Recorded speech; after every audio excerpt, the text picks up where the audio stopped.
Buenos días, buenas tardes, buenas noches, buenas madrugadas, buenas las horas que sean, donde quiera que estén ustedes. Esto es No Hay Más, la revista semanal del Rey va Desnudo. Y yo soy Mauricio José Suárez, como verán ustedes, aceleradísimo, porque hoy tuvimos que empezar tarde porque, como está ya más que comprobado, no me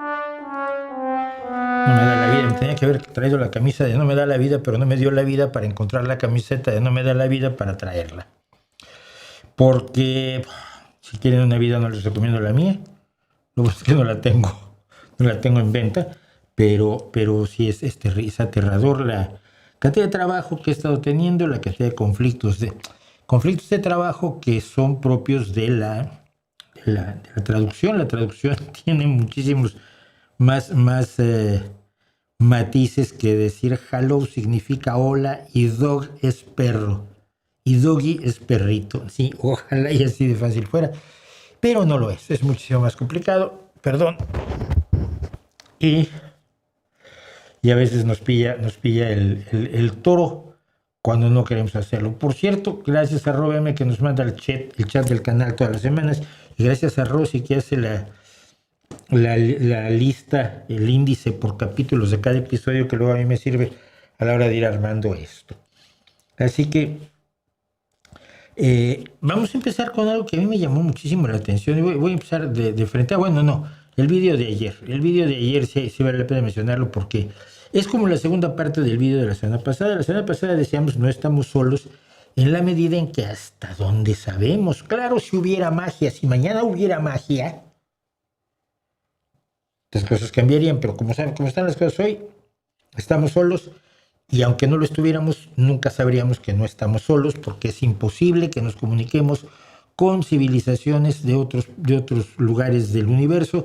Así el universo estuviera burbujeando de millones y trillones de civilizaciones, da exactamente igual. Estamos demasiado lejos como para encontrarlas. No hay forma de comunicarnos con ellas. La gente dice, ay, si viajamos más rápido de la luz. Muy bien, vas a viajar más rápido que la luz. ¿A dónde quieres ir? Pues a dónde están las otras civilizaciones. ¿Dónde están? Tienes primero que identificarlas, es decir, mira, voy allá. Si tú sales a caminar por el desierto buscando un oasis y no sabes dónde está el oasis, te vas a morir de sed. Entonces, primero tendríamos que saber dónde están y no hay forma física en el universo para que lo sepamos. Pero bueno, la gente se enojó muchísimo la semana pasada y entonces dije pues, que se enojen más esta vez porque abordé el tema de que en vez de que vengan a visitarnos las otras naves extraterrestres y esto, que seamos nosotros los que colonicemos el mundo como siempre se ha soñado. Ha soñado la ciencia ficción, yo mismo entre ellos, porque soy finalmente un ciencia ficcionero. ¿Y cómo vamos a salir a colonizar el universo? Pues no podemos. Y entonces la idea de Elon Musk de irse a vivir a Marte, espero que se vaya y que no regrese, pero es totalmente inviable. Y no lo digo yo, la gente se enoja, luego, pero usted no es científico. Si usted no es científico, no lo sabe. No, los científicos tampoco lo saben, pero lo que saben los científicos es lo que yo te vengo a contar. Porque no sé si te das cuenta que yo soy periodista y una cosa que hacemos los periodistas es ir a dónde están los datos y luego traerlos corriendo y se los damos a gente que necesita los datos, pero que no puede ir o le resulta incómodo o no tiene la forma de ir y poder procesar los datos. En cambio nosotros vamos, traemos los datos y los redactamos de manera que sea medianamente comprensible para algunas personas, para la mayoría de ser posible, y te los contamos. Ay, entonces tú no inventaste la ley de la gravedad. No, yo solo fui a ver cómo lo hizo Newton y te lo vine a contar. Perdóname que no haya sido yo el que desarrolló la ley de la teoría de la gravitación universal, ¿no? Bueno, entonces me estuve viendo lo que dicen científicos que han analizado los planes de Elon Musk y está tan chiflado como cuando propuso el Hyperloop y está tan chiflado como cuando dijo que con Neuralink íbamos a tener superpoderes y tan chiflado como cuando tenía un robot que era un señor vestido que bailaba, ¿no? El primer modelo de Optimus. El otro día presentaron un Optimus que también el primer escalón se tropezó y se rompió la maraca. Entonces, contar que no podemos, no hay planeta B es en serio. No es solo un eslogan utilizado mal por los ecologistas más chiflados, sino que efectivamente no hay un planeta B, o sea que mejor cuidemos este.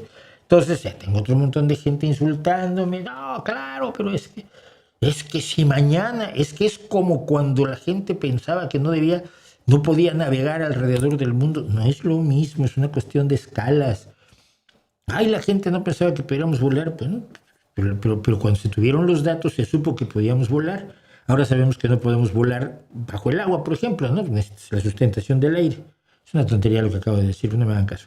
O ya sabemos, podemos correr cada vez más rápido, y Usain Bolt es uno de los más extraordinarios atletas de la historia, absolutamente. Entonces algún día correremos los 100 metros en un segundo. No, hombre, no va a pasar.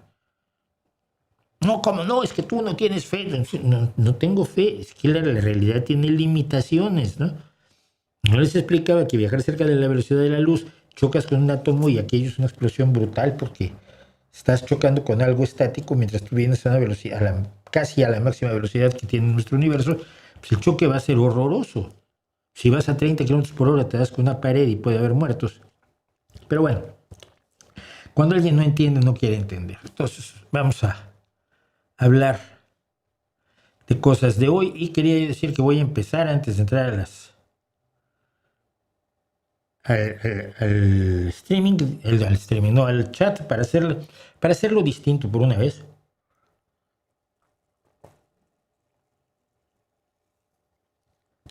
Además, tenemos ola de calor.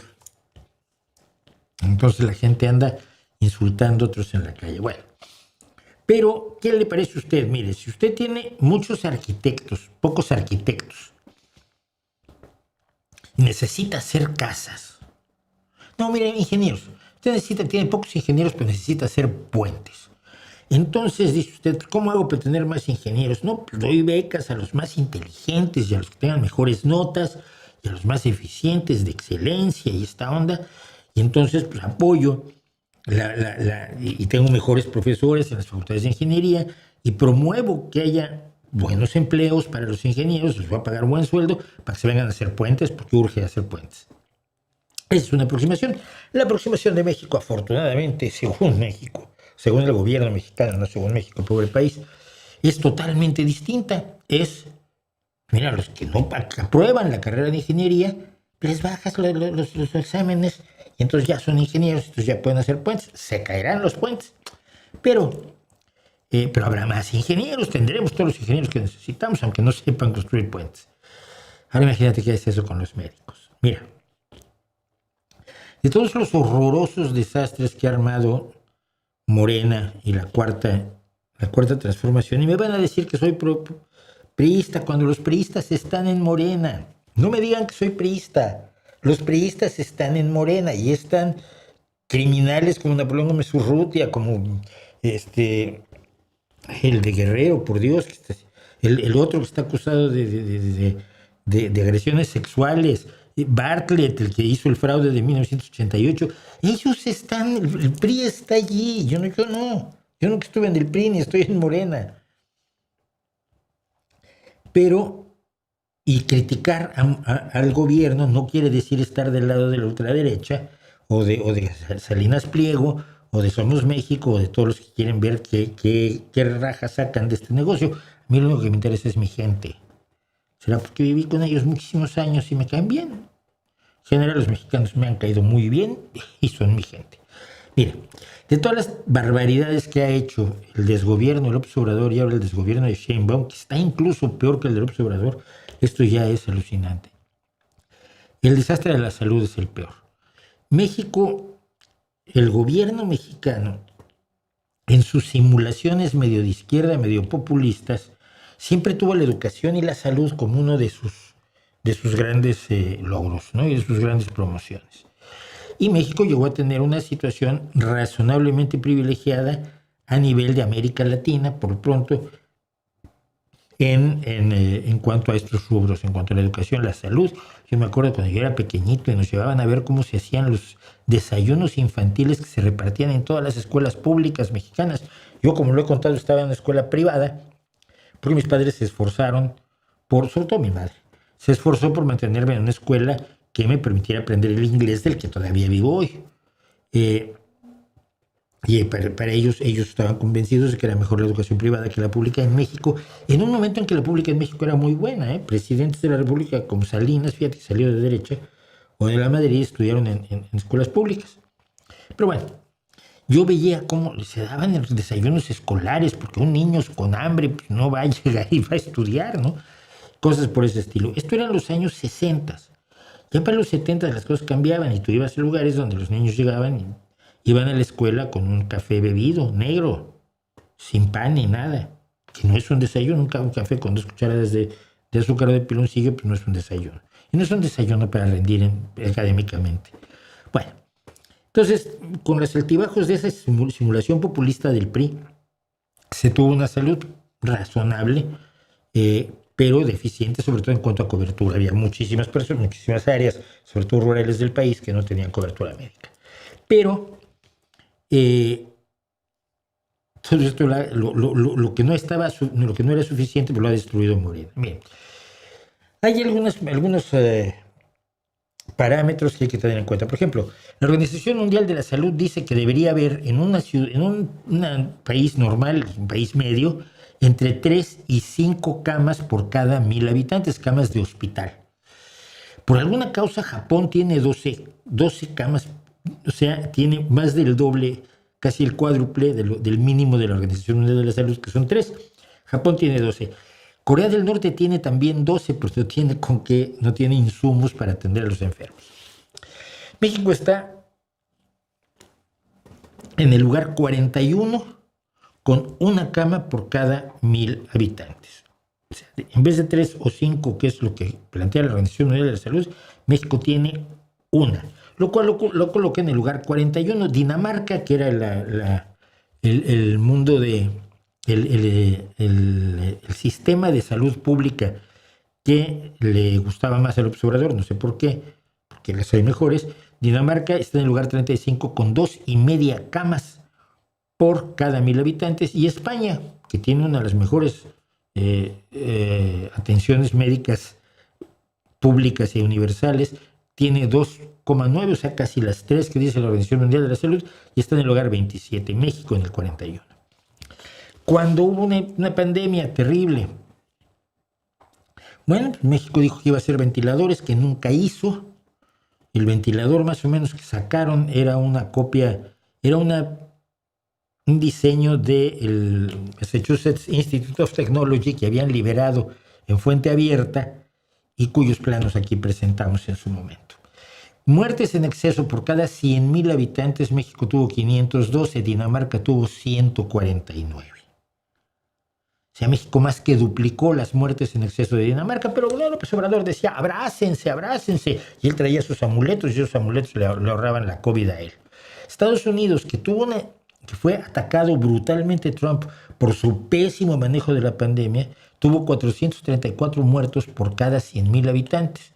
434 muertos en exceso de lo normal por cada 100,000 habitantes durante la pandemia. México superó con creces Estados Unidos con 512 muertos, todo esto en manos de López Obrador.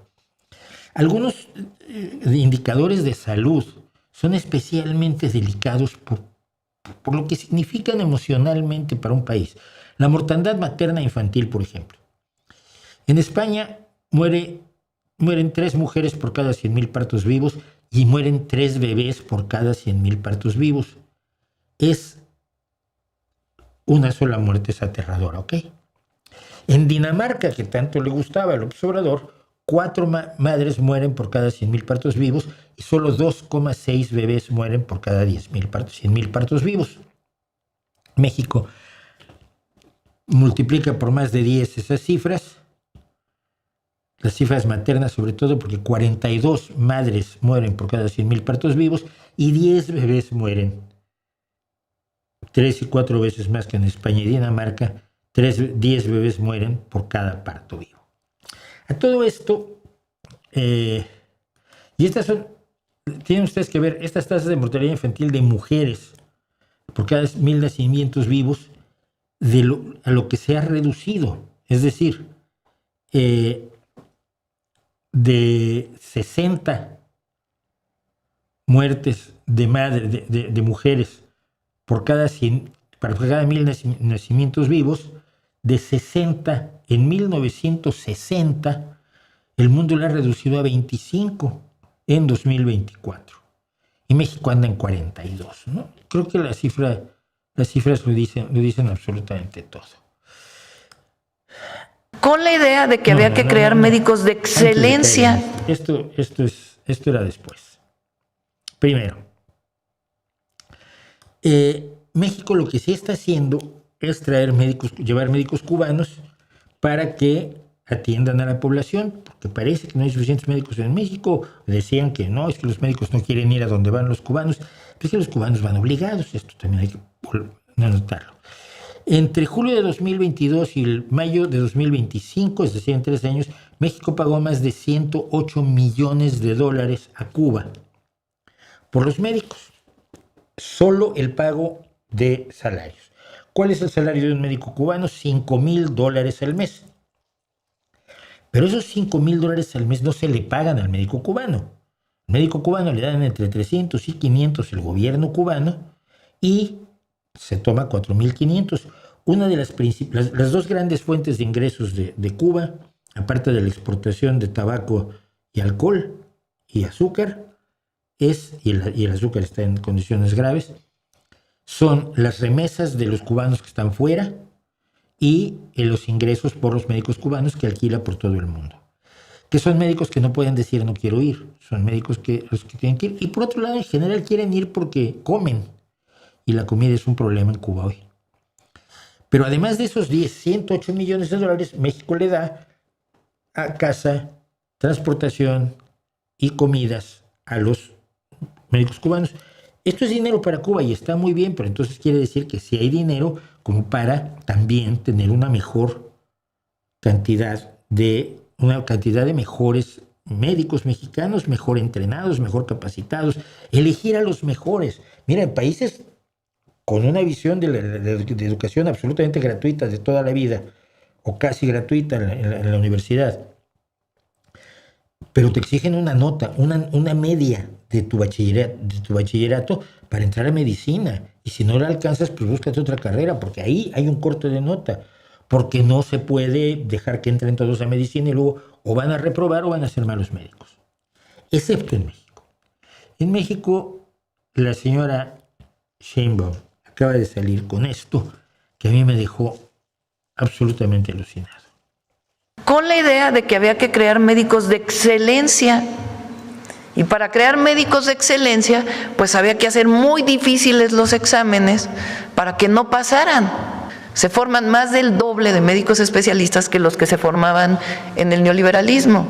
Porque era absurdo eso de que eran exámenes muy difíciles. En realidad querían que entraran pocos para que todos se fueran a la medicina privada. Esa es la verdad. A ver, todo esto es de locos. Según ella, está formando más especialistas que las que se formaban en lo que llaman la época neoliberal, que es básicamente desde que llegó el observador para atrás, hasta el inicio de los tiempos. Pues en realidad no es así, ¿no? El neoliberalismo empieza a llegar a México con Miguel de la Madrid y se instala con Carlos Salinas de Gortari. El PRI se traslada de una posición de populismo un poco de izquierda hacia una derecha económica brutal, pero tratando de fingir que seguía teniendo una red social que básicamente era de clientelismo y desarrolló el clientelismo del que ahora vive Morena. Pero a ver, vamos a ver. Ellos querían hacer pocos médicos y por eso hacían los exámenes muy difíciles. ¿No se te hace que un buen médico debe pasar el examen más difícil de medicina? Mira, yo he visto, porque lo sigo algunos, médicos especializados en diagnóstico. En Twitter lo ves. A ver, chicos, tienen un paciente con este cuadro. ¿Qué hacen? Y alumnos y médicos y otros intervienen en estos hilos de Twitter. Si no, habría que hacerle una prueba de tal cosa. Si no sirve o sale tal, y el que está llevando la voz cantante como si fueran house los otros participantes, dice, bueno, el resultado de ese examen es esto. Pues puede ser esto o esto. Para separarlos habría que auscultar esto o revisar esto o buscar esto en su historia. Y van haciéndote todo lo enormemente difícil que es un diagnóstico. No es como los de herbolaria de, ay, me duele el estómago, esto es buenísimo para el estómago, tome usted y pague. No, no es así.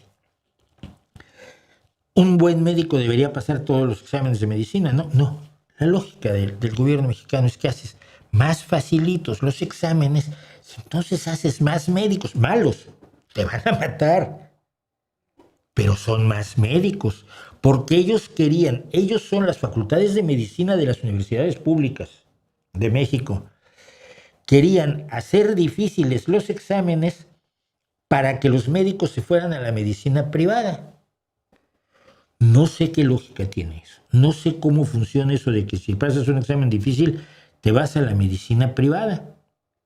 ¿Será que no quieres vivir teniendo que llevar tus propias jeringuillas y tus propias vendas y tus propias aspirinas y tus propios medicamentos y tus propios insumos, como lo están haciendo muchísimos médicos hoy en México, que se juegan la vida por su gente, por sus pacientes y llevan insumos de sus propios ingresos que son bajos porque no ganan lo que deben en la salud mexicana los médicos, porque los quieren salvar y entonces no te los acusas de que es que si son muy buenos se van a la privada. Entonces en la pública hay que pagarles mejor, ¿no? En España no puedes estar en la privada y en la pública. Si eres médico, quieres entrar a la salud pública o te vas a la privada. La gran mayoría de los médicos entran a la salud pública, pero para ello tienen que hacer exámenes y prácticas adicionales. Y si no aprueban esos exámenes, no pueden estar en la pública,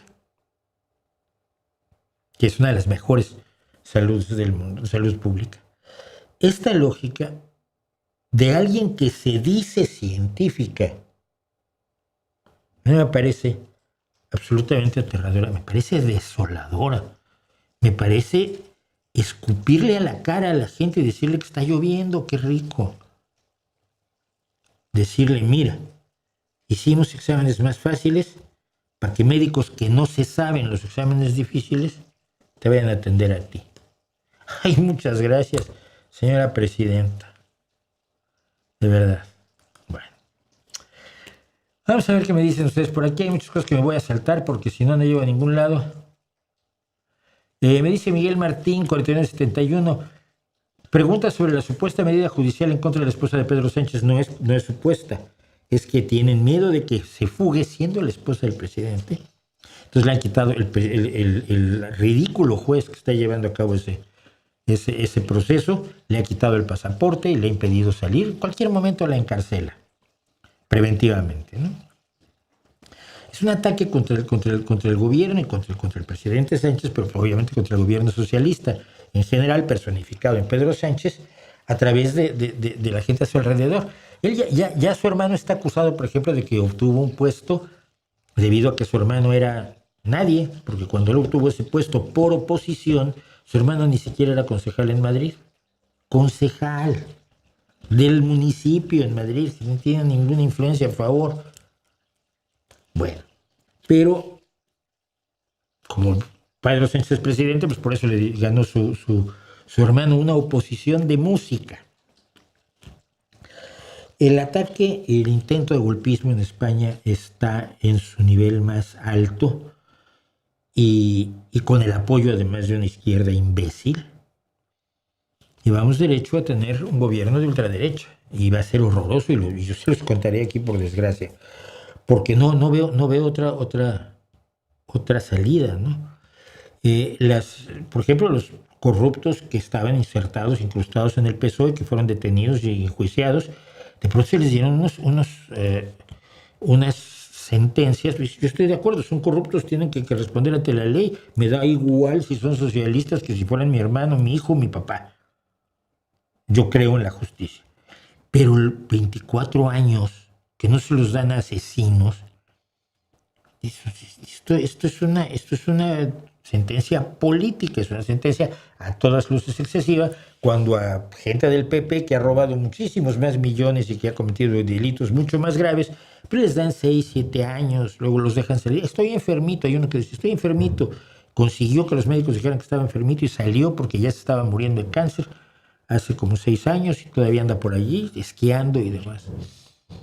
Entonces eso es lo que alarma, no que paguen con cárcel los corruptos y los delincuentes, por más que se hayan incrustado erróneamente en el gobierno o en el Partido Socialista. Me parece magnífico, lo aplaudo. Pero cuando dices 24 años le dieron a 24 años, ¿por qué?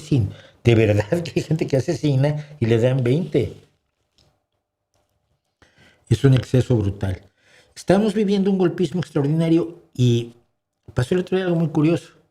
Me comentaban aquí, oye, pues la agrupación socialista somos no somos como Podemos, que ya son 4, pero no es una cosa muy grande. Somos 400, 500 personas en esta ciudad, y que ha estado llegando gente a inscribirse en el partido por los ataques que está recibiendo el gobierno de España y el partido. No, pero nada, tienen obra los de aquí juntos, se oyen martillazos y esto son cosas del directo, como dicen. Tendré que pedirles que los días de streaming no martillen, es que están arreglando el local de junto.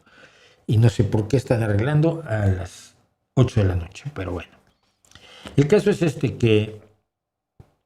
que vivimos una escalada golpista, como dijo Aznar, el que pueda hacer que haga, y los que pueden hacer lo están haciendo, y están haciendo de una manera absolutamente sucia, más sucia de lo que puede hacer cualquier enfrentamiento razonable. A ver, si se trata de...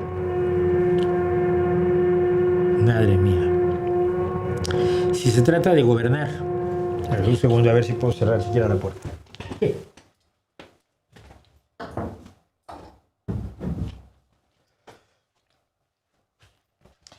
Si se trata de gobernar para bien de la ciudadanía, pues entonces creo que se puede jugar bastante mano sucio. Y si se trata de gobernar para perjudicar a la gente y favorecer a los más ricos, que es el proyecto del PP y de Vox, por supuesto, pues no tienen medida. Es verdaderamente alarmante. Pero en fin, siento que no hay mucho más que hacer. Dice Luis Enrique Arismendi, 4771, hoy es el Día Mundial de los Beatles. Mira, no sabía que hubiera Día Mundial de los Beatles. Yo quiero el Día Mundial del Día Mundial de que no hay día. El Día Mundial que no es Día Mundial de nada. Un día lo voy a inventar. Usted ya ha hablado mucho de esta banda, pero ¿cuál diría que es su máxima aportación? Me la pones muy difícil. No creo que se pueda identificar su máxima aportación. Yo creo que tienen aportaciones muy claras. Una es la ampliación del rock como forma de ver la música hacia géneros y posibilidades musicales, rítmicas, instrumentales, armónicas, que no eran comunes y que los Beatles hicieron comunes. Por otro lado, creo que los Beatles son el grupo esencial para validar lo que se llamó la cultura juvenil y por lo tanto la cultura popular, ¿no? O sea, esta idea, y lo vamos a ver ahora que veamos los El Quijote y la maldita fantasía que no es literatura, o es mala literatura. Los esquizos, siempre han mirado desde arriba, por arriba del hombro, a la cultura popular, olvidándose que el origen de la cultura pues, está en lo popular. Porque miren, los pintores que pintaban a sus aristócratas y a sus cardenales y a sus papas, pues eran pintores, no eran precisamente ricos, ni eran marqueses ni condes. Y los músicos que tocaban en sus bailes en palacio, pues tampoco eran marqueses, ni condes, ni varones, ni príncipes herederos. Eran gente del pueblo. La cultura es popular por esencia. Es una expresión de una sociedad. Pero ese desprecio a la cultura popular era muy acusado todavía cuando yo era muy pequeño, en los años 60, era música de greñudos, donde, como decía, no, los tambores llevan la melodía, y decías, no, miren Eleanor Rigby, que no tiene ni tambores, no, a ver, o antes de eso, Norwegian Wood. Los Beatles justificaron o demolieron las críticas en contra de la cultura popular, que se tuvo que admitir que era cultura. Punto. Y yo creo que esa es una de sus enormes aportaciones. La cultura juvenil nace, la idea de una cultura juvenil nace solamente después de la Segunda Guerra Mundial. Antes, tú eras un adolescente, te convertías en adulto, pasabas a ser adulto, pero como adolescente no tenías una cultura propia, una visión propia. Tú estabas dejando de ser niño y tenías ganas de ser adulto. No tenías este espacio que existe ahora para los jóvenes, que también es un espacio de consumo y todo lo que tú quieras, pero también es un espacio cultural, y de eso es de lo que estoy hablando. Y entonces, a mí me llegó a pasar esto, ¿no? Que te reñían porque te gustaba una música que era horrorosa y que ha demostrado tener un valor que hoy apreciamos, ¿no? Y que fue a dar a las escuelas de música y que fue a dar pero sin dejar de ser popular, es decir, sin dejar de ser música hecha por ansias de hacer música, ¿no? Yo creo que los Beatles en ese sentido son de las dos cosas importantes que hacen. Por otro lado, su adherencia o su apoyo no panfletario a las luchas del momento, a las luchas contra la Guerra Fría, a la lucha contra la guerra de Vietnam, contra las guerras, el pacifismo, los derechos civiles, es una participación que no es panfletaria, y eso es buenísimo. Yo todavía viví una época, después de mi época rockera primera, viví una época en la música folclórica del canto nuevo. Y una de las cosas que me mataba era el panfletarismo, ¿no? Agarrabas cualquier discurso político y le ponías música. No, mira, es que eso no es una canción. Una canción tiene que tener otras cosas. ¿Cuál es una gran canción política? Blackbird de McCartney, ¿no? ¿Cómo Blackbird si canta sobre un pájaro negro? No, mira, o sobre un cuervo. No, la canción se trata sobre una chica negra. A las chicas se les llamaba birds en Inglaterra en los años 60. Bird de pajarito. Y tenías una bird y conociste a una bird. Era una forma, una cosa de la lengua, del lenguaje popular que tienen los chicos y que siguen haciéndolo, ¿no? Siguen teniendo su propio lenguaje, yo lo sé, tengo un hijo adolescente. Entonces, lo que hace Paul McCartney es hacer una canción para Blackbird, para una chica negra, apoyando los movimientos de derechos civiles y feministas en Estados Unidos a través de una canción en apariencia totalmente inocente. Me parece brillante. O cuando critican en Revolution, que si hablas sobre violencia, pues ahí sí no cuentes conmigo, que es algo que yo siempre he defendido, ¿no? Si para mejorar el mundo necesitas hacer huerfanitos, igual no es la mejor forma de mejorarlo, búscate otra. Entonces, son, digamos, las que yo veo como sus grandes aportaciones de los 5, o sea, los 4 Beatles y de George Martin. Y seguramente hay muchas más, ¿no? Seguramente hay muchas más, pero ya que lo hay, feliz día de los Beatles, que por aquí los tengo. Ustedes saben lo difícil que es encontrar las cosas viéndose uno al revés en el monitor. Es horroroso. Están los Beatles. Hola. Por cierto, con muchos científicos delante que no dejan que se vean bien los 4 de Liverpool. Bueno. ¿Qué piensas sobre el juego de ayer en México? Mira, México. A ver, los grupos están hechos para que los anfitriones, sobre todo cuando son equipos de media tabla para abajo, como es el caso de Canadá, México y Estados Unidos, consigan pasar a la siguiente ronda, ¿no? Pero hasta ahí, no esperes mucho más. No creo que nadie espere más, ¿no? Lo que uno espera, lo normal es lo que vimos ayer con Brasil, con Escocia, ¿no? Pero algunos empates a mí me han aterrorizado, como Ghana empatándole a Alemania. Siempre hay sorpresas en los mundiales, pero al final el fútbol no es matemático, pero es estadístico. A la larga, los de siempre, los mejores, siempre van a estar allí. Alemania, Inglaterra, España, Francia. Y mucho tiempo aquí en España se decía que el fútbol es un deporte en el que juegan todos y ganan los alemanes, ¿no? Por ejemplo. Entonces, y por eso digo es que es un juego de estadísticas, además, porque si fueran lógicos todos los partidos, todas las semanas alguien ganaría las quinielas. Las quinielas no se ganan porque pasan cosas inesperadas, porque el fútbol es impensado y inesperado. Pero a la larga, matemáticamente, estadísticamente, los mejores equipos son los que tienen los mejores resultados, con algún tropezón en el camino, ¿no?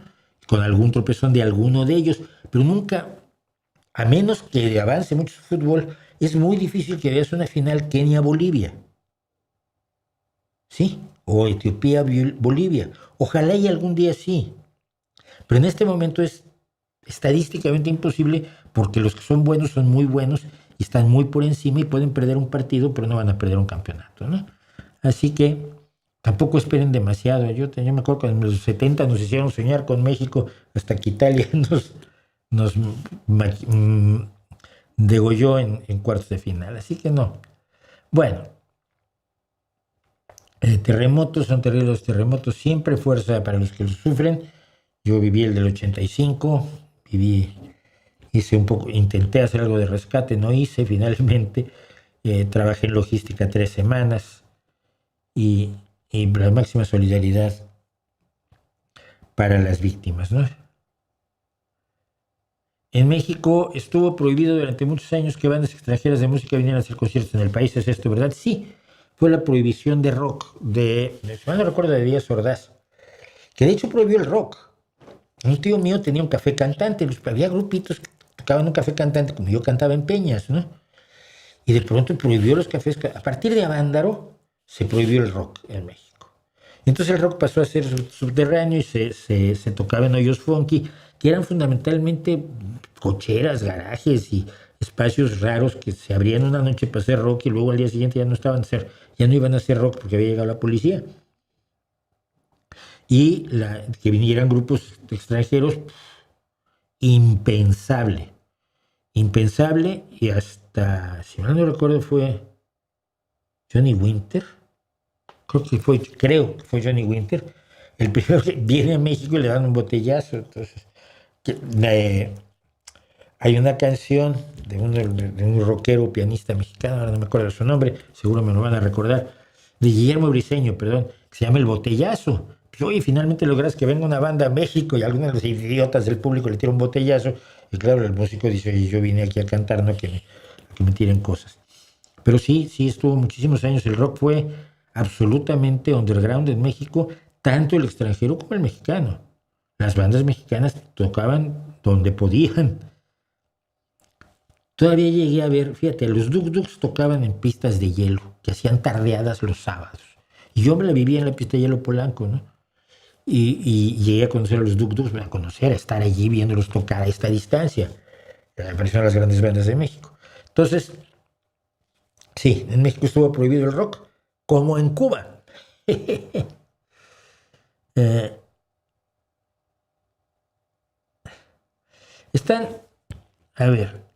La presidenta Sheinbaum, por comentarlo rápido, ha llevado a su espacio propagandístico cotidiano, las llamadas mañaneras, son 2 o 3 horas de rueda de prensa, con generalmente, salvo un par de excepciones por ahí, periodistas que le preguntan, ¿por qué es usted tan guapo? Oiga, ¿y cómo hizo para ser tan inteligente? Oiga, ¿y no se le molesta la envidia del mundo que no tiene un presidente tan extraordinario como usted, o presidenta tan extraordinaria como usted? O sea, psicofantes a sueldo, ¿no? Pero estas, pues, autocelebraciones, auto-homenajes que se hacen todos los días a los presidentes desde López Obrador y ahora con Sheinbaum, llevó un pato que es un pato Merlín, que lo convirtieron más o menos como en mascota del Mundial para México, y le ponen su camisetita y ahí anda el pato. Y lo llevas allí para hacer populismo. Pero las madres buscadoras, y vamos a hablar de las madres buscadoras al rato, y si los que no sepan qué son madres buscadoras estén atentos, porque esto es importante, a ellas no las reciben, no las atienden. ¿Por qué? Porque las madres buscadoras en México son el testimonio vivo del problema de las desapariciones. Las desapariciones son asesinatos o secuestros para dos cosas, para abuso sexual y para reclutar gente para el crimen organizado. Reclutar jóvenes, o eres parte del crimen organizado y trabajas para el cártel, o te matan. No hay aquí mucho de discutir. Y con las mujeres, pues, evidentemente peor aún, ¿no? Tienen que dar servicio sexual, pueden o no matarlas después de ello. Y México está sembrado de muertos, así, de la delincuencia organizada.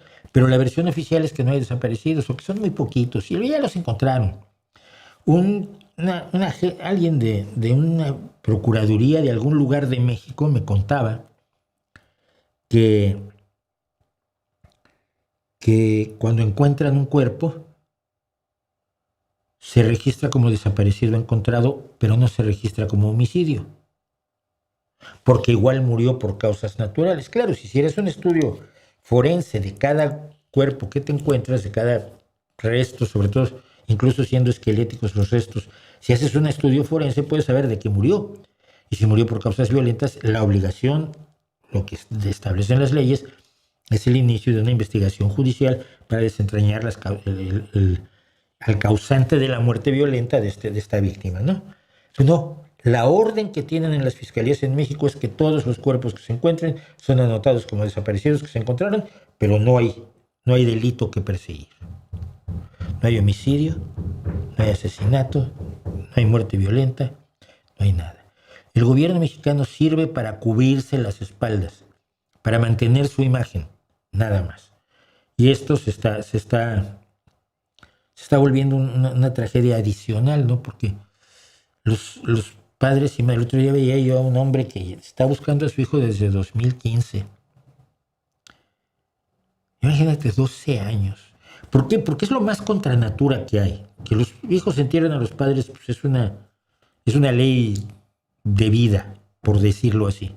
Pero que los padres entierren a los hijos es contrario a todo lo que la vida, contrario a todas las operaciones de la vida normal, ¿no? No solo humana. Entonces, madre mía, espero que acaben pronto. Pero bueno, entonces,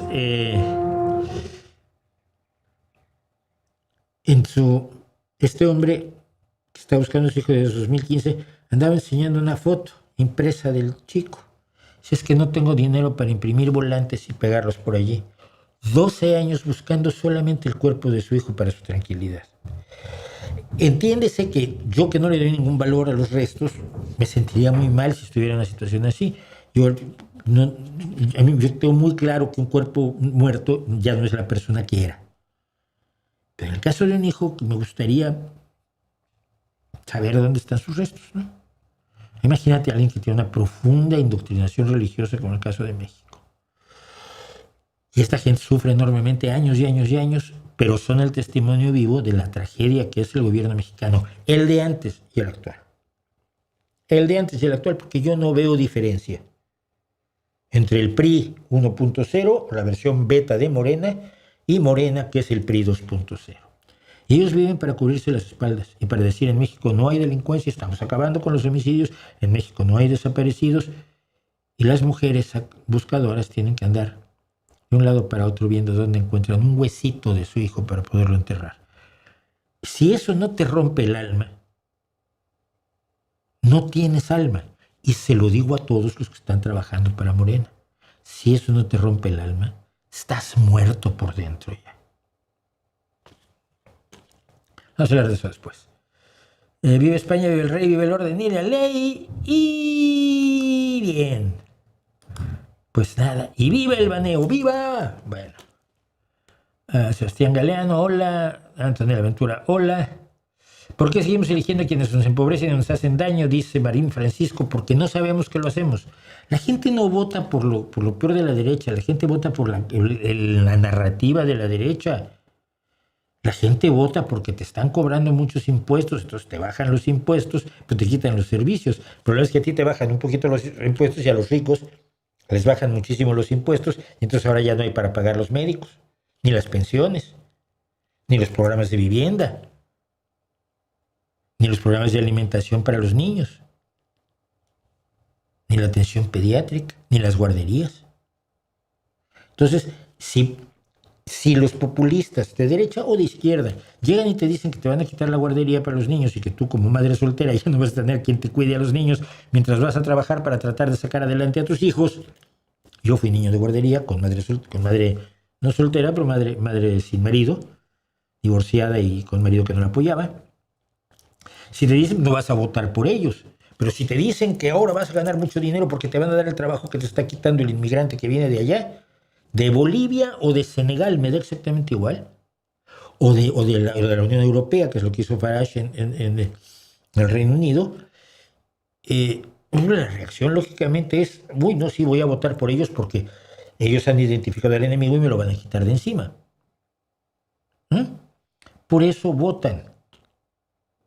Y las críticas a la izquierda que menciona Berín Francisco, es que la izquierda no hace todo bien, no, pero todo lo que hace mal se magnifica, o todo lo que no alcanza a resolver se magnifica, mientras que de la derecha, ¿qué se dice? Poco y menos. Así que, bueno, desde Colombia dolorido porque acaba de triunfar la ultraderecha, va a ser terrible para Colombia. Pero bueno, los venezolanos dicen, Tonela, estoy entusiasmada con el avance de la robótica y su aplicación en la industria. Sí. Ya tenemos robots capaces de trabajar en entornos imposibles o muy riesgosos para el humano. Pues sí, eso es lo que tiene de bueno esto, pero siempre habrá aquí tecnófobos. Si ven ustedes que estoy haciendo cosas raras con las manos, porque puede ser muy desagradable, se los cuento. Cuando hay cambio de estación, yo cambio de piel, sobre todo las manos, como una víbora. Entonces se me pelan las manos y es muy desagradable. Entonces me estoy arrancando pellejos todo el tiempo y sé que es muy desagradable, pero no lo puedo evitar porque me desespera. Tengo los dedos y las palmas de las manos. Entonces cuando ya se instaló en julio el verano, ya no tengo problemas en las manos, en la piel de las manos, hasta diciembre. Bueno, muchos candidatos al premio Elton en el chat hoy. Bueno, pues lástima que no están en el chat. ¿Qué te pareció México y España ahora una semana después en el Mundial? España recuperó, México va bien. México va bien con los que le tocan, pero España recuperó y me da muchísimo gusto. Es uno de los favoritos, así que... ¿Qué piensas de las bandas del mal llamado grunge? Es que Soundgarden fue una banda muy interesante. Sí, pero es que yo no diferencio tanto por géneros. O sea, salvo géneros muy, muy específicos, como el punk celta, que tiene una instrumentación concreta, o el folk rock. Yo no entiendo muchas de los subgéneros, entonces el grunge nunca lo entendí. Pues es que cantan como Nirvana. Nirvana no me gusta, Soundgarden me gustaba bastante más, ¿no? El punk, ¿qué punk? El de Green Day, que vamos a hablar hoy de Green Day, o el de Ramones, que son insoportables, o el de Sex Pistols, que eran absolutamente un postureo. Pues me quedo con Green Day, ¿no? No quiere decir que me gusten los géneros en general. Y no entiendo la pasión de los críticos por crear subgéneros. Veía yo, ahora que estaba preparando lo de Green Day, en cuántas clasificaciones los supuestos críticos han metido a Green Day. Alucinas. Tiene como 10. Es rock. El rock es rock. ¿Qué opina sobre la tarjeta de un jugador para taparse la boca para hablarle a un rival? Porque las reglas dicen que así es. Las reglas para este mundial establecen que no te puedes tapar la boca para hablar. Y punto. Como puede parar el VAR cuando hay un córner dudoso, las reglas nuevas, las reglas que se aplicaron ahora, incluían eso. Si no lo sabías, pues ahora ya lo sabes. El que haga así para que no lean los labios los expertos ante las cámaras, lógicamente, y tu mamá. Entonces, pues ahora eso se paga con roja. La suspensión de un relator paraguayo que trató de ladrón al árbitro y la FIFA, no conozco ese caso. Y sí, repito, hay que estar al tanto de las reglas nuevas, ¿eh? Bueno, repórtense con el like, Rafael Martínez regañándolos, con palabrotes y todo, así está bien. Mauricio, ¿cuál es tu pintor español favorito? Mi pintor español favorito. Probablemente Goya, fíjate. Probablemente Goya. El Velázquez mucho menos, aunque los bufones de Velázquez, el niño de Vallecas, me parecen maravillosos. Y Picasso niño era brutal. Una vez vi una exposición de Picasso adolescente, la niña descalza, la pintó a los 13 años y dices, esto es alucinante totalmente. El Picasso joven me gusta mucho. Pero Goya. No, Francisco de Goya y Luciente, sí, decididamente. Simplemente por la serie negra y por esa cumbre de la pintura que es el perro semihundido, me quedo con él. No he sabido de supuestas reformas económicas en Cuba. Los cubanos van porque quieren escapar o quieren conseguir dólares, no van obligados. Y si tú le dices al gobierno cubano que no quieres ir en una misión en la que se va a presentar como solidario, ¿cómo crees que te va a ir dentro de Cuba? ¿Tú dónde crees que viven? ¿Cómo crees que viven? No, hombre, no. Hay obligación. Bueno. Todos los países políticos mexicanos se tienen en el sector privado, empezando por AMLO, así que no tienen vergüenza. Bueno. Felipe VI y Claudio están platicando. ¿A qué se debe que los españoles tomaron la iniciativa? No tengo idea. El rey al rato estará presente en el partido de España. Me imagino que para eso iba y aprovechó y habló con ella. El rey, importante para todos los mexicanos, y latinoamericanos, y no españoles, y algunos españoles que todavía la tienen muy. El rey no tiene ningún poder. No puede hablar a nombre de España. No puede tomar ninguna decisión más que qué quiere desayunar.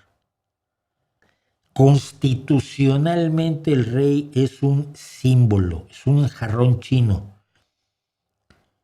Es un elemento decorativo que no manda nada. Y mucha gente en México todavía habla de Felipe VI como si fuera, no sé, Carlos V de Alemania y I de España, ¿no? Gracias a Adán Franco por el super sticker, ¿es? Bueno.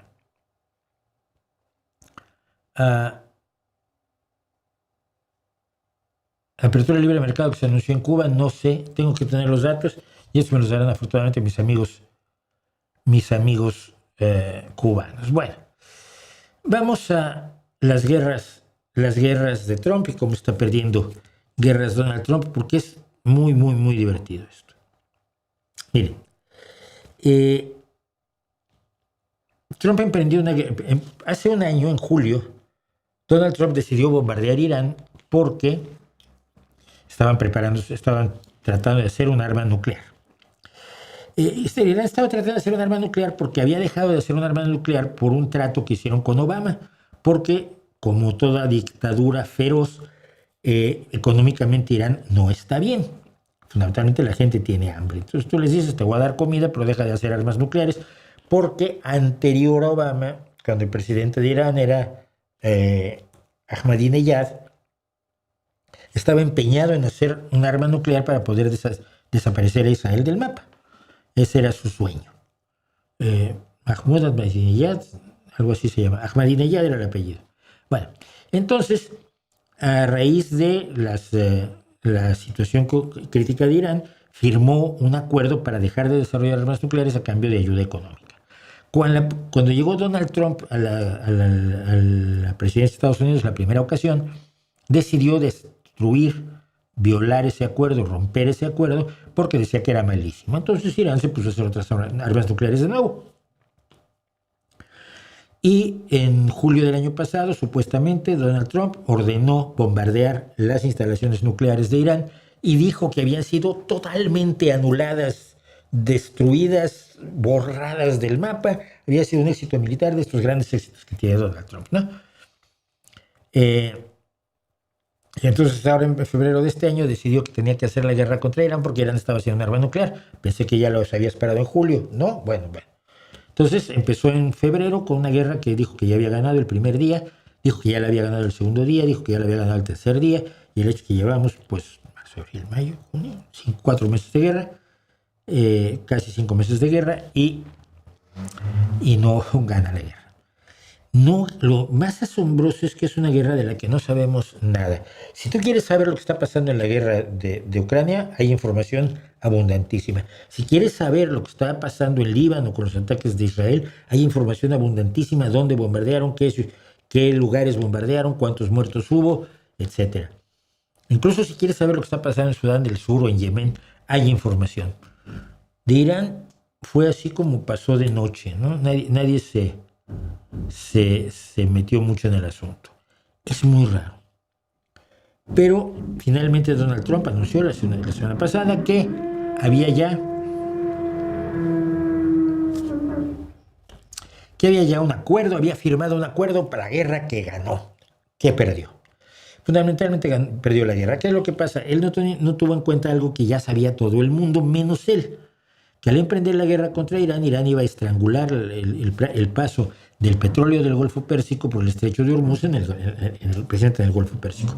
El Estrecho de Hormuz lo puede controlar Irán, son 20 kilómetros que puedes controlar con minas y barcos de guerra.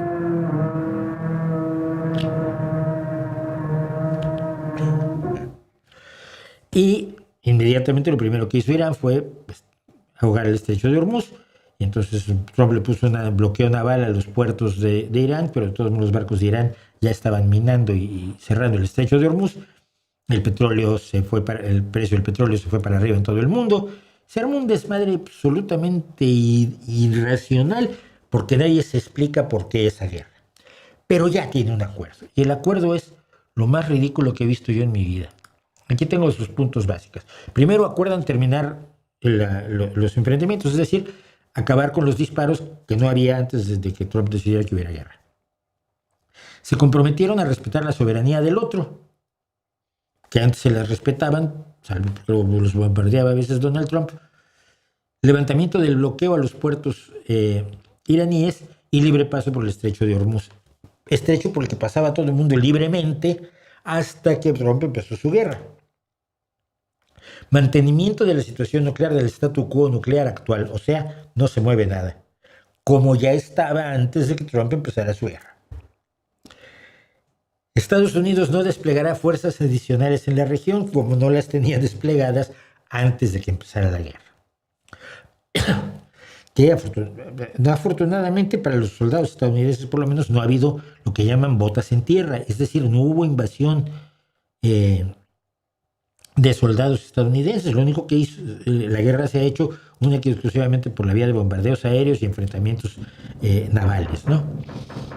Luego, reducción de la concentración de uranio que tiene actualmente Irán, que antes se había reducido del todo la concentración de su uranio por el tratado que rompió Donald Trump. Prohibición de armas nucleares, que es a lo que habían llegado con el tratado con Obama. Y entonces Estados Unidos alivia todas las sanciones contra Irán. Descongela miles de millones de activos iraníes que estaban en bancos donde se bloquearon en el resto del mundo y le va a entregar a Irán $300,000 millones para reconstruir lo que destruyó en la guerra que nadie sabe por qué emprendió. El problema es mire, nadie está a favor de los gobernantes de Irán.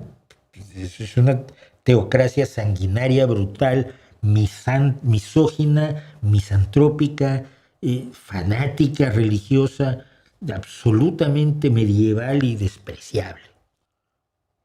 No hay nada que defender en el gobierno iraní, por mucho que haya gente, yo lo sé, en la izquierda, que te dice que en Irán las mujeres están mejor que en Nueva York, y por eso todas las mujeres de Nueva York se están yendo a Irán, ¿no? Las feministas se van a Irán. Bueno, entonces, les va a dar $300,000 millones. Pero es que los compromisos de soberanía, vamos a regresar al punto 2.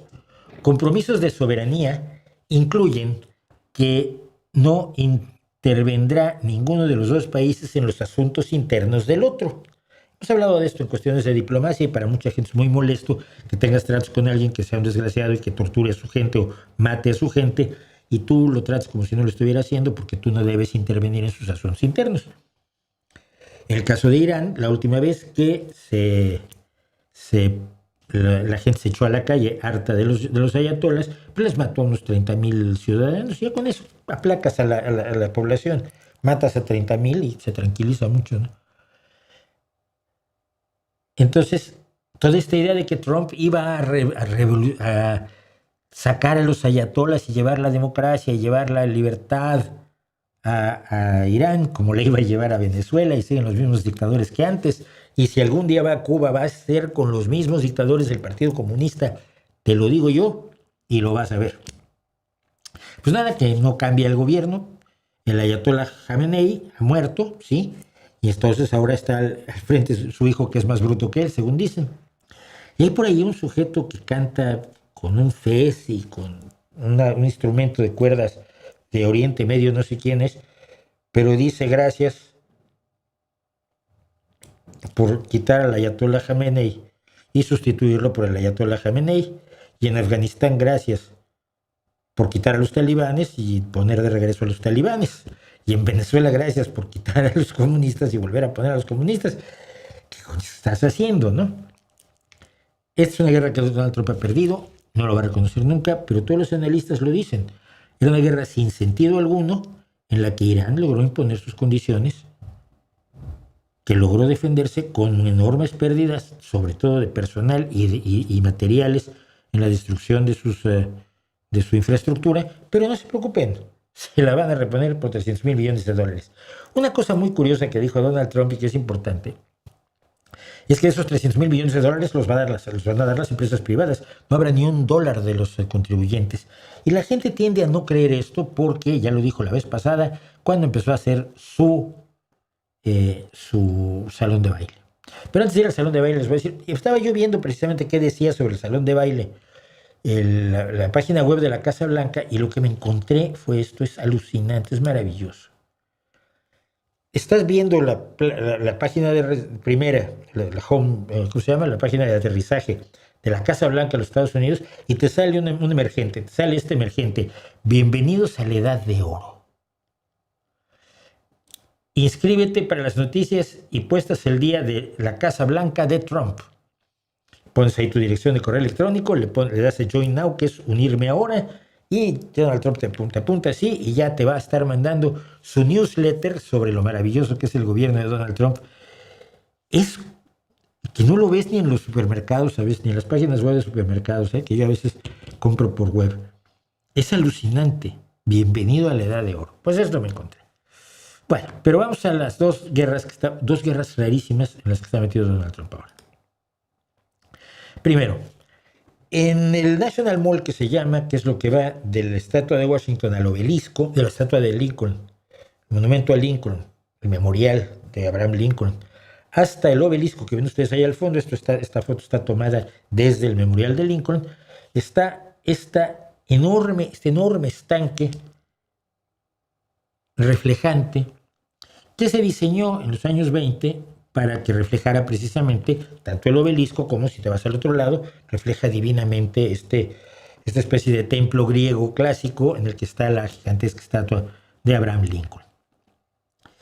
Y este estanque reflejante pues ha tenido muchos problemas desde que lo inventaron, desde que lo diseñaron. Alguien decía que si quieres hacer un sistema perfecto de biocultivo de algas, pues haces esto. Es un estanque poco profundo, creo que tiene 50, 60 centímetros de profundidad. No, tiene menos de 50 centímetros de profundidad. Poco profundo, por lo tanto absorbe mucho calor y no puede despedirlo.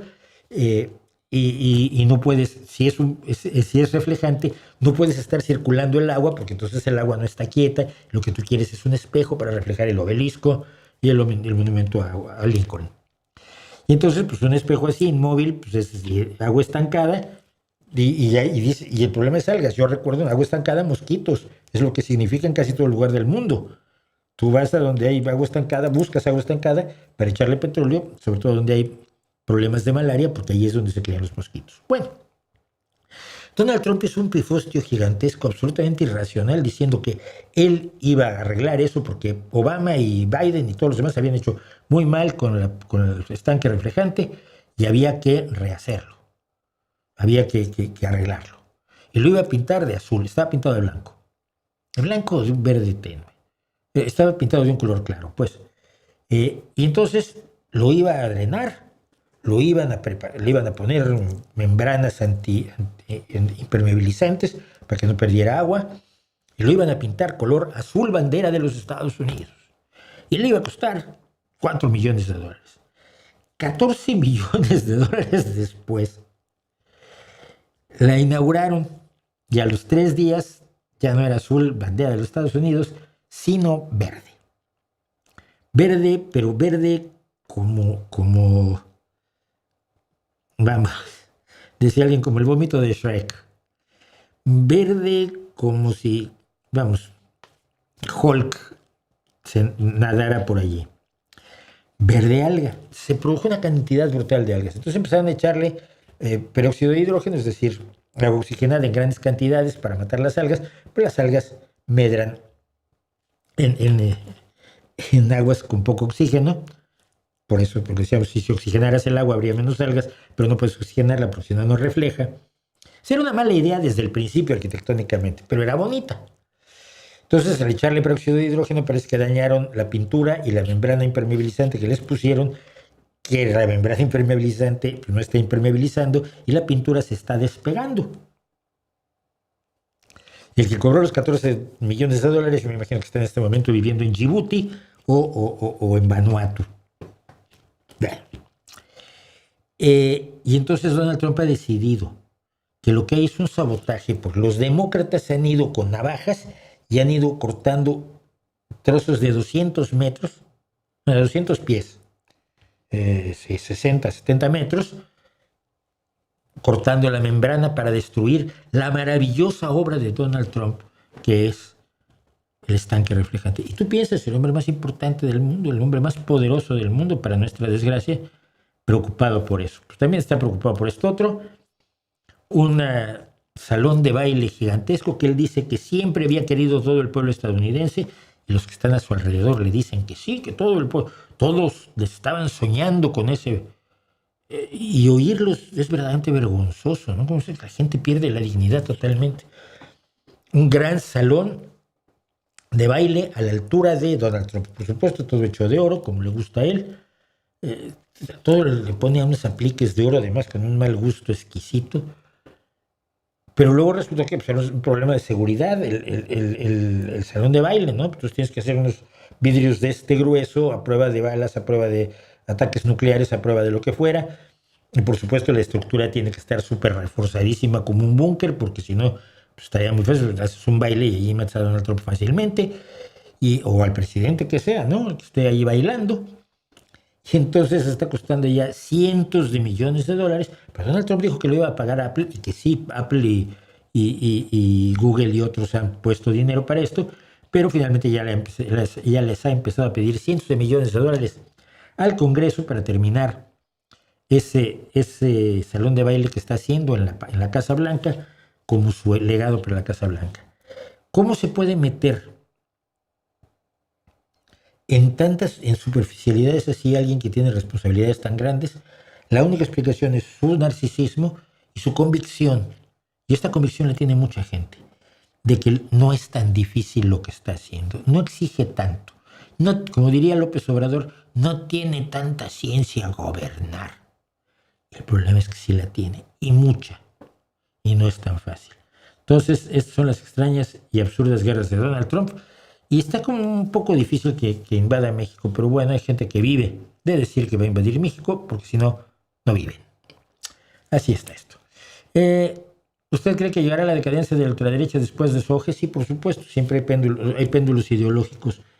Hay péndulos ideológicos, pero ojalá y fuera una derecha y no una ultraderecha. Bueno, me gustó, profeta Eduardo Iván. Imagina que son sonidos de dinosaurios los trabajos de construcción. Sí, tenemos aquí junto a un apatosaurio dando trayéndoles comida a sus hijitos y por eso suena así. ¿No son los extraterrestres para abducirte los que hacen ruido para entrar?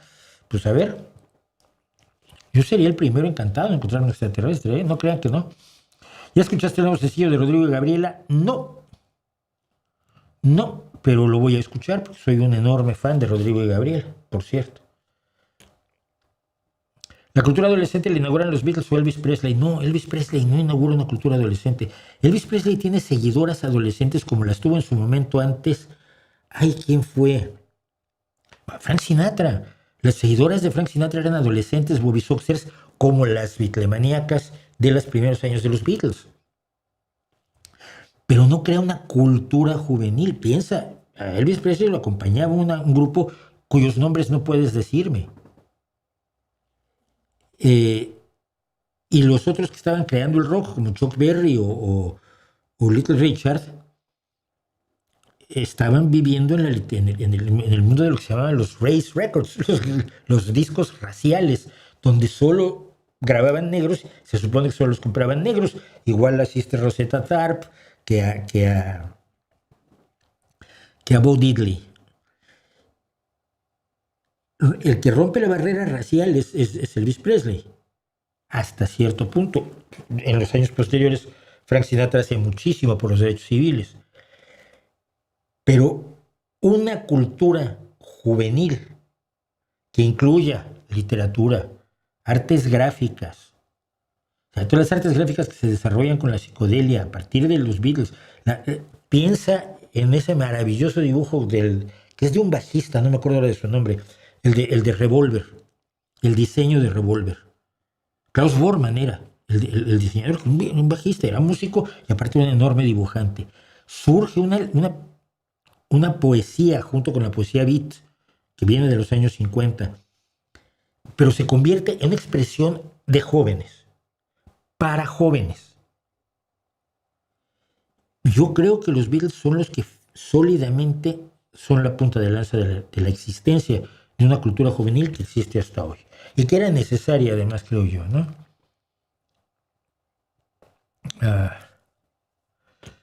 No, Nazario, no me he enterado que las personas que protestaron contra ICE fueron acusadas de terrorismo y sentenciadas hasta 100 años de prisión. Tendría que haber los datos. Si me puedes pasar a URL, por...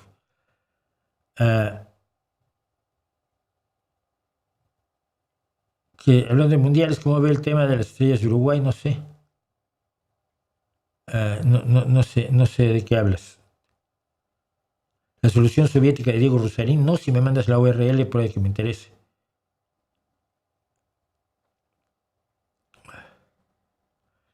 Si bandas de rock como al Universo lograron grabar un disco en 1976, rock psicodélico progresivo, para tu decepción cantaban en español. ¿Por qué para mi decepción?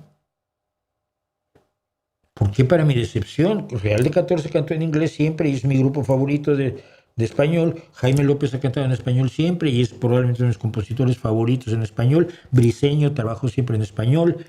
Doug cantaba en inglés, fíjate. Y Love Army cantaba en inglés. Tiene Caminata Cerebral de Love Army con la maravillosa voz de Pájaro Alberto, que todavía anda por allí.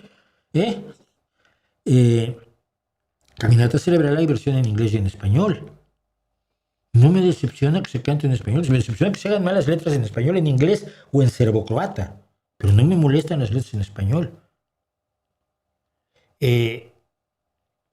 Agarra cualquier cosa de Jaime López, por favor. Por favor. O de José Cruz. Y es poesía musicalizada. Está bien escrita, gran letra. Bueno.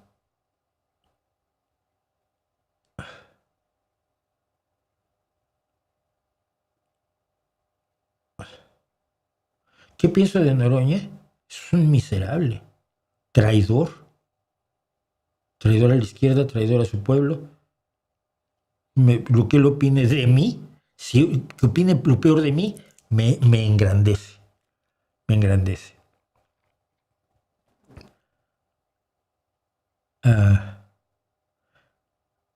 Bueno, los triunfos de la derecha. Vamos Vamos mejor a otra cosa que es esta. Miren, literatura fantástica. Cuando yo empecé a interesarme por la literatura, la historia es esta, ya la he contado, pero bueno, brevemente la vamos a contar rápido. Yo veía La Dimensión Desconocida en televisión y me parecía apasionante. Debo haber tenido 10 años, 11 años, ¿no?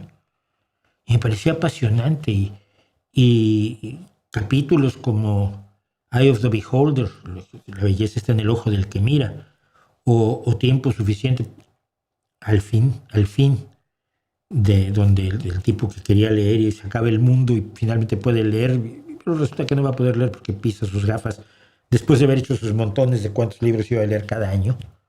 Una actuación además brutal de Jeff Bridges. Yo tenía 10 años, todo esto no lo sabía yo, obviamente lo he sabido con los años. Pues, qué bonito, y al final decía, ¿no?, basado en un cuento de Frederick Brown, concretamente Frederick Brown. Y yo lo veía y decía, mira, basado en un cuento de Frederick Brown, qué bien. Como a los 11 años,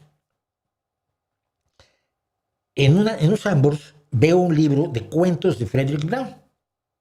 Si mal no recuerdo, La pesadilla de Sigüenza, pero igual me lo estoy inventando. Y dije, ¿el señor qué es eso? ¿Es esto? Hay a verlo. Ya había yo leído a Edgar Allan Poe, ya había yo leído sobre todo a Edgar Allan Poe, leí mucho a Edgar Allan Poe, y a Conan Doyle, leí mucho a Conan Doyle de niño. Entonces me hice de ese libro y lo leí, y dije, qué fantástico. A lo mejor entonces uno puede dedicarse a escribir y luego acabas hasta en tele, ¿no? Eso está muy bien. Yo igual quiero hacer eso. Más o menos a partir de entonces empecé a enfrentarme a mis profesores que me decían que eso era literatura barata, que era literatura de evasión y que no tenía ningún valor. Con el tiempo me enteré, por ejemplo, que decía, Rod Serling había trabajado antes como guionista en otras cosas y había hecho un capítulo muy violento de un negro acusado de un delito y que era juzgado por un jurado de blancos. Y entonces resaltaba en su pequeño capítulo de media hora el conflicto que esto representaba, ¿no? Cuando la productora lo vio, le dijo, pues quita esto, fuera, esto no lo vamos a producir nunca. Y le contaba a su mujer cuando regresó, dije, es que si hubiera sido una sociedad de venusinos juzgando a un marciano, el mensaje era exactamente el mismo, pero no me lo hubieran bloqueado. Y a partir de eso nace La Dimensión Desconocida. ¿Por qué? Porque la fantasía y la ciencia ficción es una de las formas de la fantasía, con sus limitaciones, con sus reglas, como el horror es una forma de la fantasía, con sus limitaciones y sus reglas. No hace sino explorar la vida, la realidad, la humanidad, nuestra vida interna individual, nuestra vida en sociedad, nuestros amores, nuestros odios, el poder, todas las cosas que nos interesan son los temas de la fantasía. Simple y sencillamente que utilizas métodos para llegar a ello sin ser panfletero. Bien, ¿por qué cuento todo esto? Porque básicamente después de que alguien me comentó que un tal señor Jesús G. Maestro había dicho algo, y yo comenté que ese algo, si lo había dicho, estaba equivocado, y hoy vinieron a insultarme, no lo dijo. Bueno, yo luego vi que sí lo dijo. Pero bueno, me voy a ver algunos videos de este señor. Me habían hablado de él, que era filósofo, pues mira, los filósofos paso, pero él habla de literatura fantástica, que ha sido mi vida. Así que de pronto me encuentro que nos hace lo siguiente.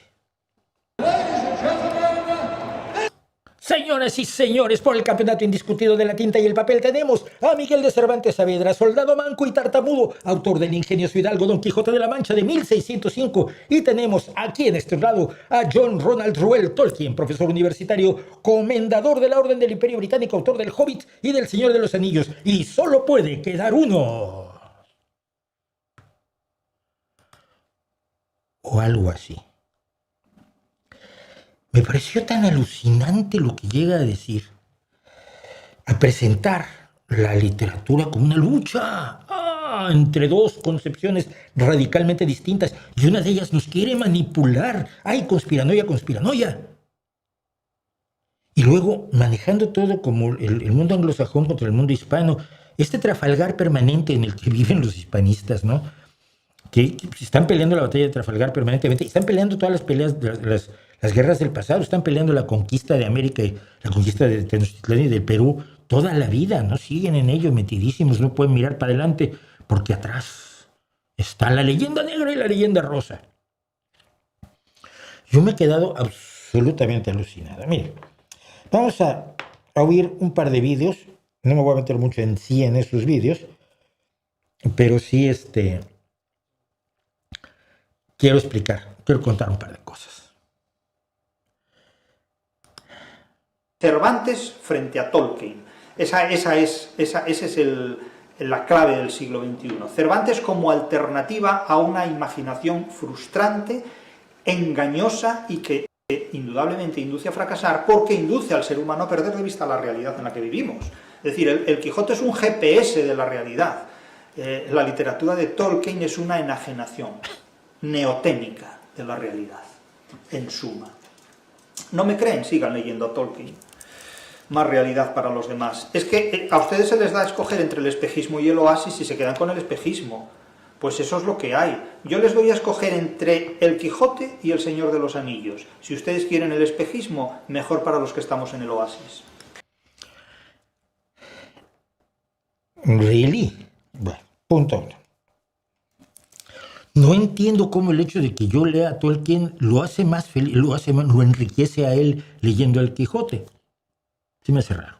Pero hay una palabra que usa constantemente que a mí me parece muy divertida porque se la toma prestada de la biología. Y es neoténico, que la mayoría de la gente que lo oye no sabe lo que significa. La neotenia es un proceso curioso de la biología, merced al cual se prolonga la infancia evolutiva. Es un proceso que se da a lo largo de la evolución. Se prolonga la infancia de un ser. Los seres humanos, la mayoría de los primates, tienen infancias cortitas, el ser humano tiene una infancia larguísima, y este proceso neoténico le ha permitido precisamente desarrollar la cultura y hasta la fantasía, ¿eh? Pero él habla de procesos neoténicos en la literatura. Bueno, quiero hacer tres menciones de lo que dice aquí, luego voy a poner otra cosa en la que ya no me meto demasiado. Pero vamos a hablar de lo que hay detrás. Perdón voy a ponerlo otra vez. Cervantes frente a Tolkien. Esa es la clave del siglo XXI. Cervantes. La clave del siglo XXI es Cervantes frente a Tolkien. Imagínate, con toda la de libros que se ha escrito en el mundo, ¿no podía ser Dostoyevsky contra Molière? No. La clave del siglo XXI. Atiza. Como alternativa a una imaginación frustrante, engañosa y que indudablemente induce a fracasar porque induce al ser humano a perder de vista la realidad en la que vivimos. Esta es la idea. Si tú lees a Tolkien, te induce a perder de vista la realidad. Tú no puedes creer que existe la realidad porque crees que solo existe el mundo de la Tierra Media.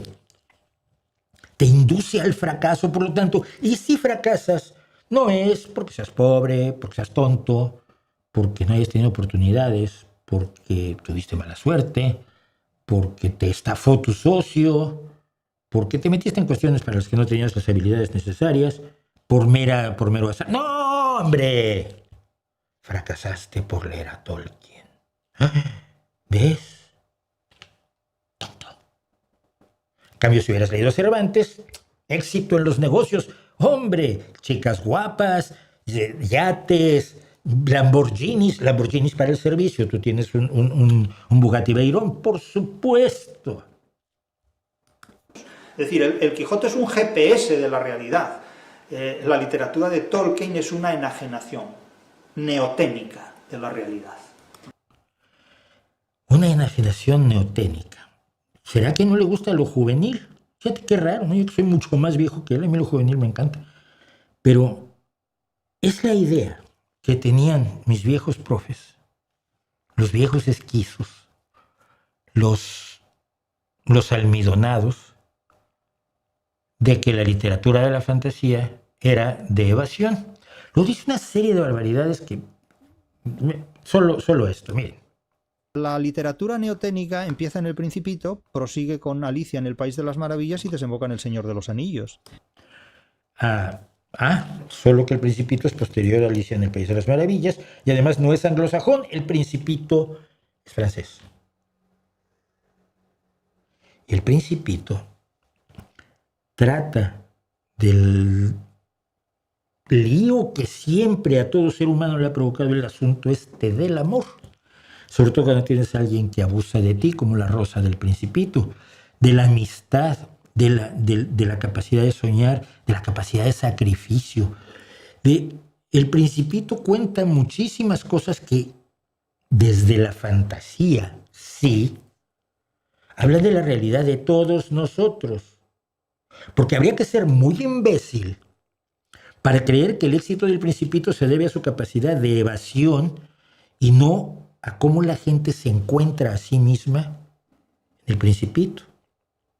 Como la gente se encuentra en Alicia, en el País de las Maravillas, o en la Tierra Media. Pero bueno. Pero claro, es una tradición literaria muy distinta a la que puede proporcionar la Celestina, el Lazarillo de Tormes y el Quijote. Es que una persona educada en la Celestina, Lazarillo y Quijote es alguien completamente diferente a una persona educada en El Principito, Alicia en el País de las Maravillas y El Señor de los Anillos.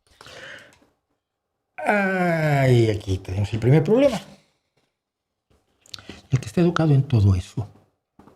El que está educado en la Celestina, me aburrió muchísimo, el Lazarillo de Tormes es divertido, el Quijote me gusta mucho, el Principito me gusta mucho, Alicia en el País de las Maravillas me gusta mucho, El Señor de los Anillos me gusta mucho, me gusta la obra de Asimov, me gusta mucho Dostoyevsky, leo a Borges, pero también leo a César Vallejo, pero quedémonos en la ficción, ¿no? También leo, ahí siempre se me olvida el nombre del autor, de Pito Pérez, La vida inútil de Pito Pérez. Y también me gusta muchísimo la gran novela estadounidense. ¿Por qué estás diciéndole a la gente que no lea algo y que se limite a una parte de la enorme oferta literaria que hay? Porque si me voy a la literatura australiana, o me voy a la literatura de los bosquimanos, o me voy a la literatura peruana, o me voy a la literatura de Sudáfrica, me voy a la literatura canadiense, francesa, alemana. No. Dos. Es ver el mundo en blanco y negro de una manera que a mí me impresiona. Nuestra sociedad actualmente está muy protestantizada. Mira tú, apareció el peine. Ha asumido formas de comportamiento muy propias del mundo anglosajón, del mundo de la Ilustración, que tiene un concepto de razón como si el barroco no hubiera existido. O sea, ¿dónde está? El mundo de la Ilustración es protestante y yo que pensé que era francés, que yo pensé que la Ilustración se había nacido y desarrollado en la Francia católica. Contra el catolicismo, sí. De frente al catolicismo, por supuesto, y de frente al protestantismo también, ¿eh? Pero yo pensé que se había producido en Francia. Ahora, Voltaire es anglosajón. Madre mía. El Quijote de la Ilustración. Sí. El Quijote de la Ilustración podría ser el Candide de Rousseau, podría ser los viajes de Gulliver, de Jonathan Swift, o podría ser, basado en la absoluta realidad, el Robinson Crusoe de Daniel Defoe, que por cierto también escribió Molly Flanders. Si usted está viendo esto y no sabe ni de qué autores está hablando él, ni de qué autor estoy hablando yo, es parte del problema. Porque yo quiero que usted lea todo. Y él dice que no. ¿Tan racional es la Ilustración? ¿Dónde está la literatura de la Ilustración? Te acabo de mencionar un montón. Te acabo de mencionar a grandes autores como Defoe, Swift, Montesquieu. Montesquieu escribe las cartas persas, me parece que es. Y no me acuerdo si es Montesquieu. No, no es Montesquieu. No me acuerdo. ¿Quién es el que escribe? A ver, creo que lo tenía yo anotado por aquí. Si es que tenía yo notas que se me olvidó. Se me olvidó acudir a las notas que tengo aquí en el teleprompter, porque, bueno, para empezar, las novelas de caballerías, la fantasía, empieza con Chrétien de Troyes y las novelas de caballería del El Caballero de la Carreta, que es Lanzarote, y el cuento del Grial, que inventa el mito del Grial, ¿no? En el siglo XII, pero bueno. Yo decía... estaba Candide, sí mencioné, las cartas persas del barón de Montesquieu, sí, fíjate, si era de Montesquieu, donde se burla de la sociedad y de las instituciones francesas como crítica del absolutismo y de la intolerancia religiosa. Y Montesquieu no es anglosajón, ¿verdad? En un empobrecimiento de la literatura, porque el racionalismo ilustrado es completamente incompatible con el racionalismo literario. El racionalismo ilustrado da lugar, abre la espita de la imaginación, la literatura. Sí, la imaginación, cosa mala. La imaginación no debe nunca liberarse. A la gente se le ocurren cosas raras. Mira, si fuera yo paso por paso de las cosas que oí decir este señor en una entrevista, además que le hicieron en un podcast, dejaría fuera lo que yo he defendido desde... Tenía yo 11 años, yo tengo 71, chiquillo, tengo 60 años discutiendo con los famas y los exquisitos y los almidonados sobre el valor de la cultura popular, fundamentalmente a través de la fantasía. El Quijote es fantasía. No existe un señor llamado Alonso Quijano. Nadie se volvió nunca loco por leer novelas de caballerías, que las había muy malas.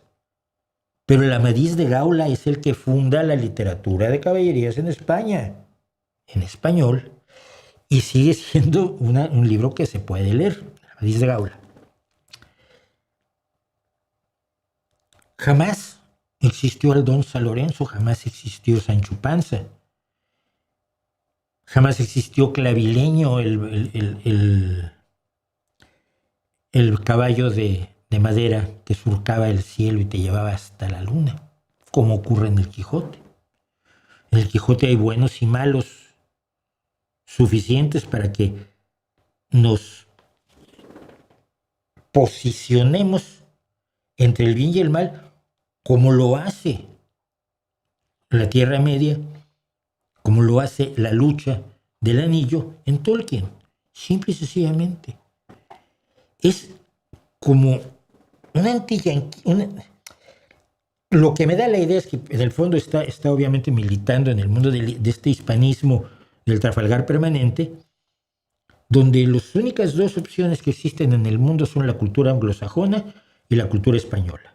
La cultura española es mejor. ¿Por qué? Porque lo dicen ellos. Y no existe ni cultura francesa, ni cultura rusa, ni cultura alemana, ni cultura de ningún lado. Mexicana, ya te imaginarás. Bueno, sí, como colonias que somos de Indias, ¿no?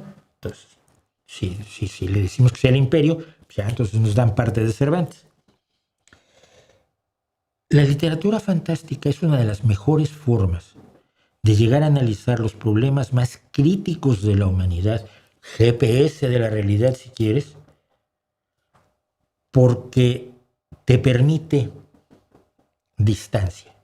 Cuando escribes un panfleto en contra de el señor que asesinó a alguien, la pregunta primera es qué valor literario tiene ese panfleto. La mayoría de las veces los panfletos no tienen valor literario. Si tú escribes Crimen y Castigo, de pronto eso tiene valor literario. Y el sufrimiento de aquel asesino te queda muy claro para el resto de tu vida. Mientras tengas distancia, ves las cosas con más claridad. Los árboles no te dejan ver el bosque. Cuando te alejas puedes ver el bosque. Cuando te alejas puedes ver los problemas sociales de otro modo. Cuando no te sientes involucrado directamente y los ves de lejos como ves, por ejemplo, la amistad entre Samwise y Frodo, y de pronto te das cuenta que el héroe del Señor de los Anillos no es Frodo Olson, sino es Samwise. Todo adquiere otra dimensión, pero no te está hablando de nada más allá de tu universo. Te está hablando de tu universo con un pretexto estéticamente válido. ¿Qué es lo que hace la ciencia ficción? Y yo escribí mucha. ¿Qué es lo que hace el terror? Que es explorar nuestros miedos y despreciarlo por militancias de imperialismos idos que esperemos que nunca vuelvan, me parece enormemente triste. No es cierto, no hay una guerra. Lea Cervantes, lea Shakespeare, lea Quevedo, lea Calderón de la Barca, lea Tolkien, lea Mary Shelley. Lee todo lo que puedas. Lee, por supuesto, Soy Leyenda de Richard Matheson, que me sigue pareciendo una de las mejores novelas jamás escritas, precisamente por su capacidad de contar historias importantes de una manera que no te das cuenta hasta el final lo importantes que eran. Dicho eso, espero que esto no pase a mayores, que no venga este señor a insultarme, porque he estado en desacuerdo con él y para algunas personas esto es intolerable. Y bien, ¿qué me dicen?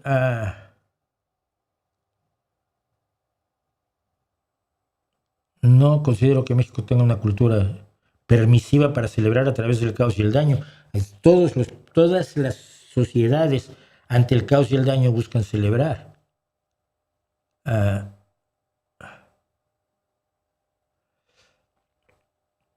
Hablando de pintura española, ¿qué piensas de Sorolla? Me gusta, pero no me mata, fíjate. No me entusiasma tanto como me entusiasma Goya o el joven Picasso, ¿no? O Velázquez.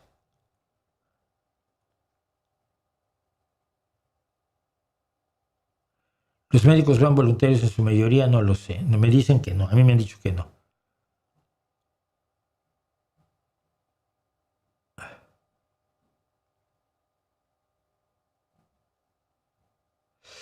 No es raro por ser conservadores que Corea del Norte esté transmitiendo todo el mundial sin anuncios, salvo su propaganda en toda Norcorea. No, porque no lo paga, se lo está pirateándose la señal.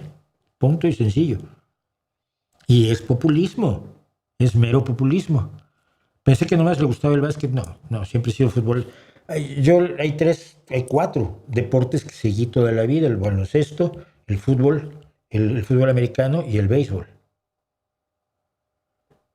Y una de mis tragedias es que aquí, en España, es difícil seguir el baloncesto estadounidense, pero el béisbol y el fútbol americano muy poco lo puedo seguir, muy poco. Y yo era enormemente beisbolero. En fin.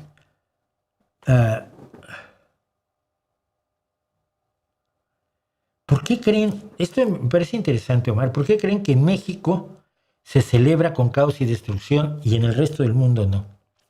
¿Tú viste cómo quedó Nueva York después de las celebraciones de los Knicks? Estaban quemando autobuses escolares, tiraron semáforos enteros, destruyeron multitud de automóviles que tenían la desgracia de estar estacionados donde estaba la gente celebrando el triunfo de los Knicks. De hecho, yo vi 2 autobuses incendiados, autobuses escolares, los amarillos en Estados Unidos son muy identificables, cuando ganaron el segundo partido. Cuando ganaron el segundo partido de los playoffs. ¿Tú crees que Londres, cuando Inglaterra gana partidos, la gente sale a divertirse sanamente? No, pero ni es cierto que en México se celebre así, ni es cierto que en Estados Unidos y en Inglaterra se celebre así. Hay gente que lo hace así, pero en todos lados. Mira, en serio respecto a México, y esto lo voy a decir hasta el último día de mi vida, no somos tan chingones como creemos, ni somos tan mierdecitas como creemos. Nos gusta sentir que como México no hay dos, mira, sí, país del montón. No somos los más chingones, no es cierto. No somos lo peor, tampoco es cierto. Pero entre esos dos mitos, Lo que hacemos es eludir todo tipo de responsabilidades. Y yo creo que ese sí es un grave error, eludir responsabilidades. No sé quién es Manuel García Estrada. Lo que dijo Carlos Monsiváis sobre AMLO, yo no lo interpreto, lo interpretan otros. Que está loco López Obrador, lo dije yo, y que es tonto, lo dije desde que lo conocí. Cuando era presidente del PRD, y estábamos preparando una de las campañas de Cárdenas.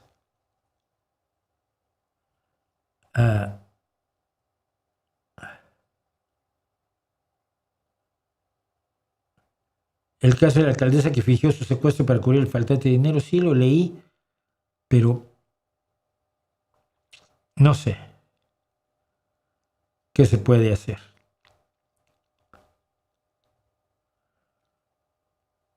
Seguimos cayendo en los líos que hace el payaso Trump solo son por negligencia. No puedo pensar que sea planeado, pero sí que son parte de un plan de crear confusión. Mira, hay una... No me va a dar tiempo ya hoy de verlo, pero hay un conspiracionismo barato de... A ver si lo encuentro aquí rápidamente. Mira. Vamos a dedicarle un segundo a lo que yo llamo las conspiranoias cotidianas. Si hay conspiranoias, ¿no? ¡Ay, no llegamos a la luna! Es enorme. La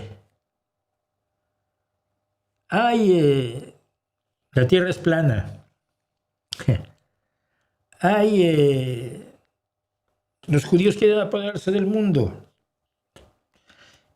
La conspiranoia del globalismo, la conspiranoia de la Agenda 2030, de Bilderberg, que hay como 7 grupos que distintas conspiraciones dicen que controlan el mundo. ¿Cómo lo controlan todos? O sea, controla uno, lo controla otro, ¿no?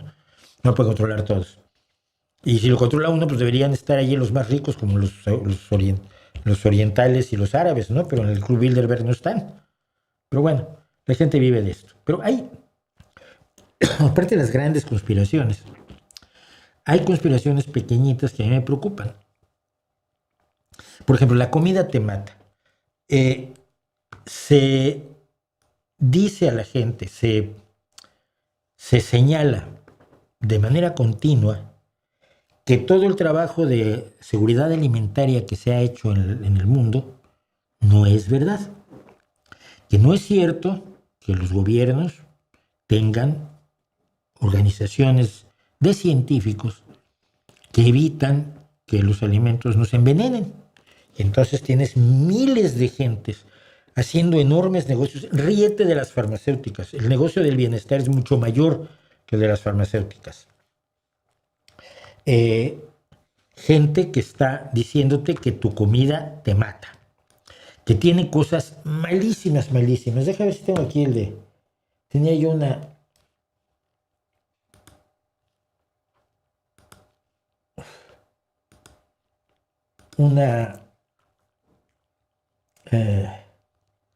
un gráfico más o menos del valor. Sí, aquí está, mira.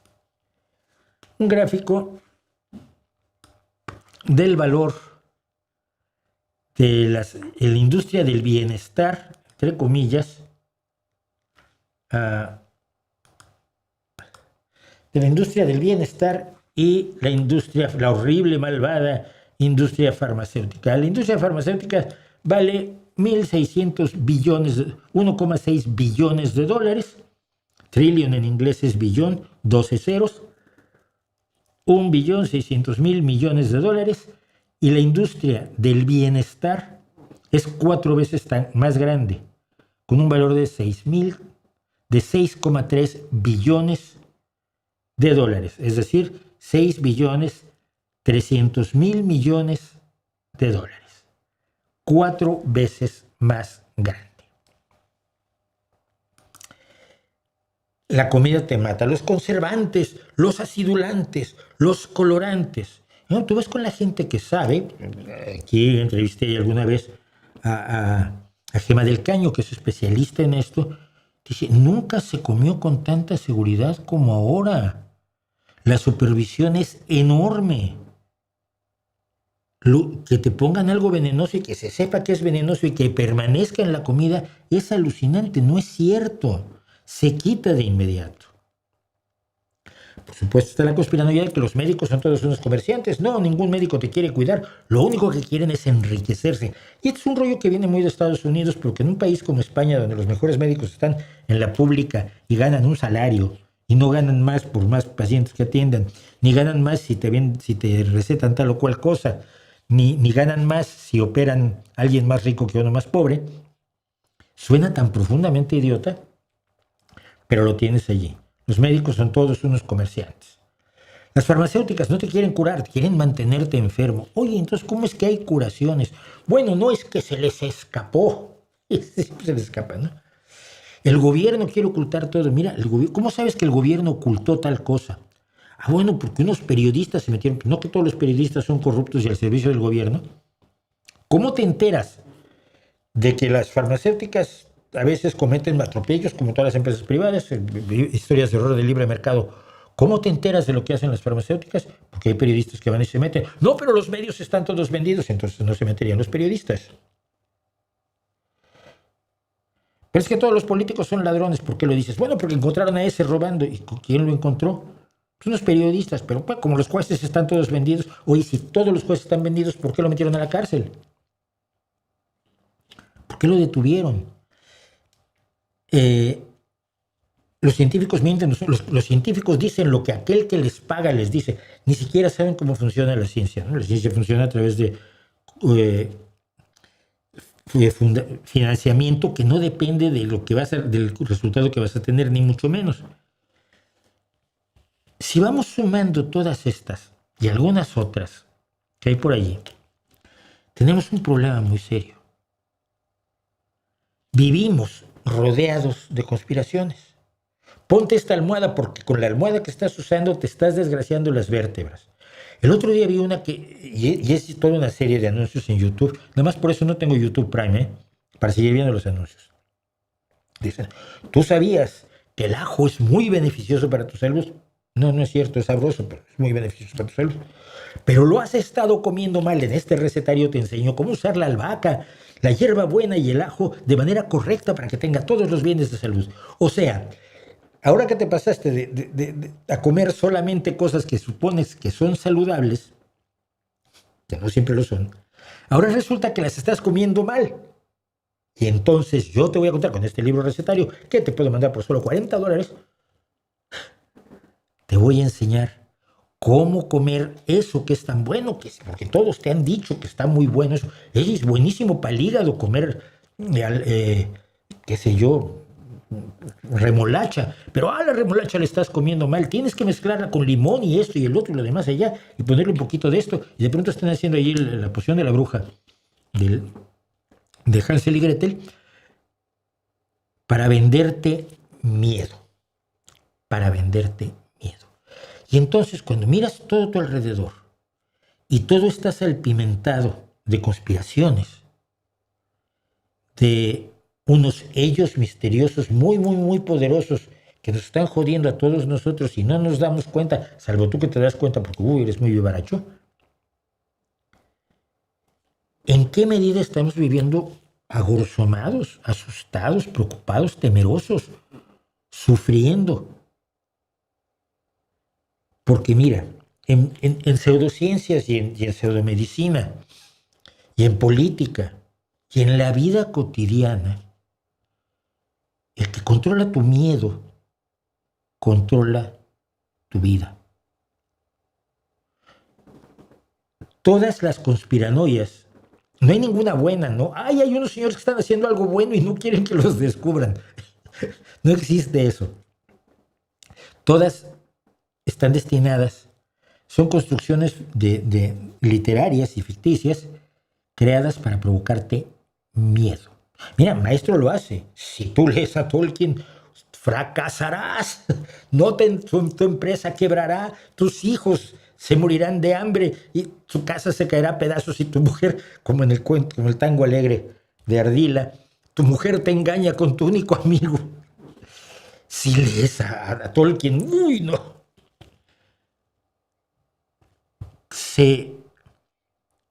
muchos influencers, publicidad, negociantes de todo tipo, viven de provocarnos miedos. Miedos, no esos grandes miedos de la superconspiración, sino esas pequeñas conspiraciones que de pronto sientes todo a tu alrededor. Me voy a comprar una bombilla, un foco, una lámpara LED, pero tiene obsolescencia programada. No puedes probar. No, es que hubo un caso una vez, sí hubo un caso una vez, pero no se están dando. No, pero es que hay señores que dicen, y alguna vez me enfrenté a uno que van 2 veces que vende obsolescencia programada y viene por la tercera. Le tienes miedo a tu comida, le tienes miedo a tu bebida. Es que si, eso que lo tomas está muy mal. Ay, eso está malísimo. Ay, eso no. Ay, es que le ponen azúcar a la comida para joderte. No, le ponen azúcar a la comida porque te gusta el azúcar. Y si tú vendes la misma bollería que tu competencia, pero con menos azúcar y la gente quiere azúcar, tu bollería no se vende y tú te vas a la calle junto con tus empleados. Entonces le tienes que poner azúcar porque la conspiración. No, le pones azúcar porque a la gente le gusta. Un día la gente decide que los azúcares añadidos son malos y ahora hay que hacer cosas sin azúcares añadidos. Y el más listo es el primero que saca al mercado algo sin azúcares añadidos. No es que estén tratando de provocarte diabetes, es que están tratando de venderte cosas las que tú quieres. Te crean necesidades. Es muy difícil crear una necesidad. Sabemos que la publicidad no tiene las capacidades que se le han dado. Pero todo esto, estoy dando ejemplos un poco descoyuntados, desvertebrados si quieren. Pero el mensaje detrás de todo esto es que vives rodeado de miedos baratos. Pero muchos, en todo. Si tomas un Uber, es que probablemente están explotando a o me van a cobrar de más, o me pueden secuestrar. Si pides un bizcocho, un trozo de pastel en una cafetería, pero esto me va a provocar diabetes. No, mira, la diabetes se provoca con un consumo inmoderado de azúcar durante muchísimo tiempo, pero tenerle miedo a cada cosa que te ponen en el plato, tenerle miedo a cada cosa que te ponen en un vaso, tenerle miedo a tus médicos, a tus medicamentos, tenerle miedo a la escuela, porque la escuela se dedica a preparar niños para que sean siervos del sistema. Yo estudié allí, pero yo no soy siervo del sistema.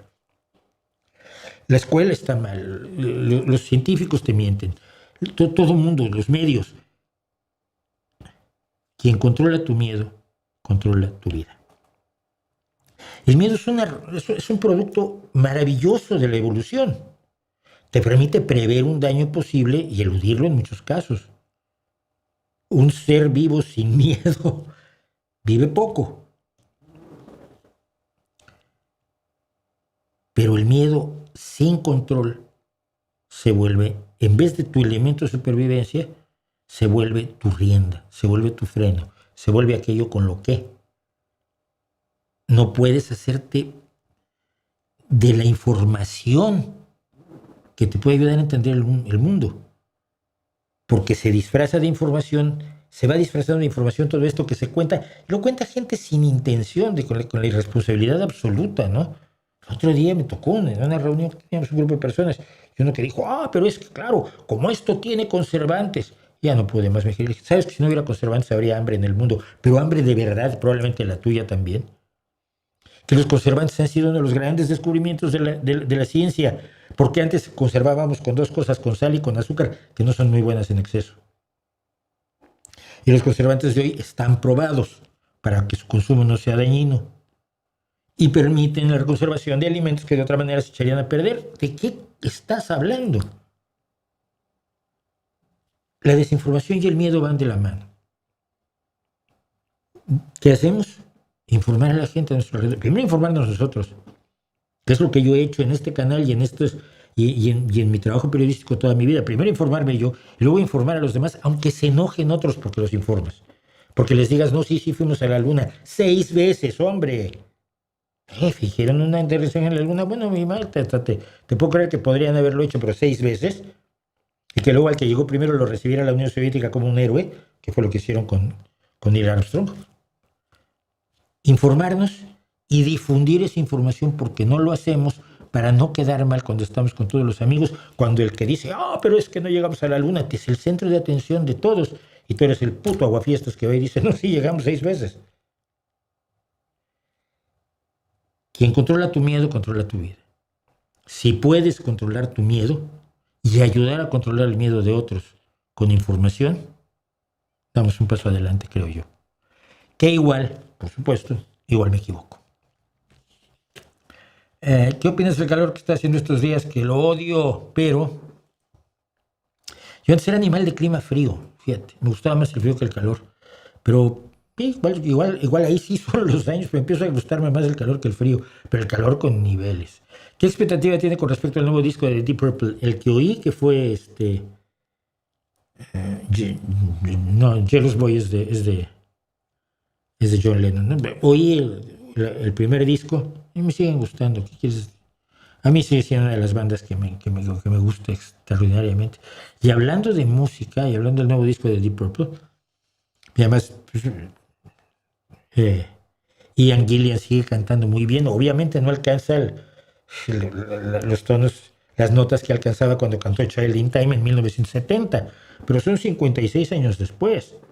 Y sin embargo sigue cantando maravillosamente y con una intencionalidad extraordinaria, pero se ha producido un fenómeno que vale la pena mencionar algo, que es, fíjate, todavía nos queda algo más de media hora, no voy a cortar a las 10, que alguien ha observado recientemente. Mira, Rush es una banda fetiche del rock progresivo. Nunca fue masiva como AC/DC o como Van Halen, pero siempre tuvo una gran cantidad de seguidores fieles y leales que siempre hemos encontrado en Rush, algo de lo mejor del rock, ¿vale? Bueno. Rush tenía un gran guitarrista enormemente infravalorado, Alex Lifeson, un bajista, compositor musical, tecladista, armoniquero y músico con una voz peculiar, pero que le funciona perfectamente, que es Geddy Lee, y por uno de los 3 mejores bateristas de la historia, sin nadie te lo discute, el profesor Neil Peart. No Peart, Peart, se lo oí decir a él en una entrevista. Bueno, Neil, hace 11 años, la banda hace su último concierto, y en los siguientes años Neil Peart va sufriendo los estragos de un cáncer que acabó matándolo. A la muerte de Neil Peart, Rush pasa al museo. Los que somos seguidores de Rush, seguimos oyendo Rush, porque a veces necesitas oír 2112, o necesitas oír Xanadu, o necesitas oír La Villa Strangiato, por favor, y si no, las más canciones como Roll the Bones, o Spirit of Radio, o Tom Sawyer. Bueno, pero un día están estos que siguen siendo amigos, Geddy Lee y Alex Lifeson, están con Paul McCartney, y los ve Paul McCartney que ya hacen sus cositas, y escriben libros, y hacen musiquita. Y les dice: ustedes son gente que se presenta en escenarios, son ejecutantes, salgan al escenario. Dijeron: bueno, vale. Ya trajeron a alguien que era ayudante técnico debajo de alguien. Les dijo: hay una baterista que es brutal, que es Annika Niles, una alemana, bastante más joven que ellos, deben de rondando los 40, Annika, y la llamaron, y resulta que Annika Niles encajó perfectamente con el grupo, y hace unas semanas hicieron por primera vez una presentación ante fans de Rush que estaban viendo cada golpe de batería que estaba haciendo Annika Niles, porque Annika Niles no está reproduciendo a Neil Peart, está reproduciendo lo esencial de los arreglos, pero está haciéndolo con su feel y con sus propias aportaciones. Ningún baterista es una máquina, ningún guitarrista toca el mismo solo de la misma exacta manera. Y en el gran solo de Tom Sawyer, ya lo contamos aquí, cuando el público le aplaudió enloquecido a Annika Niles, dijimos: bueno, ya, ella ha superado una de las pruebas más difíciles de la historia de la música, sentarte en el trono, así se llama el banquito en el que se sientan los bateristas, por cierto, sentarte en el trono de uno de los más grandes de la historia, fue Neil Peart. Pero desde que anunciaron que iban a fines del 2025, que iban a hacer la gira, y lo de Annika Niles, y desde que empezó la gira, 50 y tantos se llama la gira, 50 y tantos años de la banda, ha habido un fenómeno lo más peculiar. Los jóvenes están descubriendo a Rush. Y de pronto ves docenas, literalmente, yo sigo a los reactores, a la gente que hace reacciones, docenas de gente de la generación Z comentando Bravila Stangiato, Tom Sawyer, Spirit of Radio, descubriendo a Rush. Han vuelto, pero no han vuelto como a ver, a Scorpions no los van a ver muchos jóvenes, los vamos a ver nosotros. A AC/DC los vamos a ver fundamentalmente nosotros. Es decir, gente con cierta edad que conoció a la banda en su mejor momento y quiso, como yo con Scorpions, oír algunas canciones cantadas en vivo.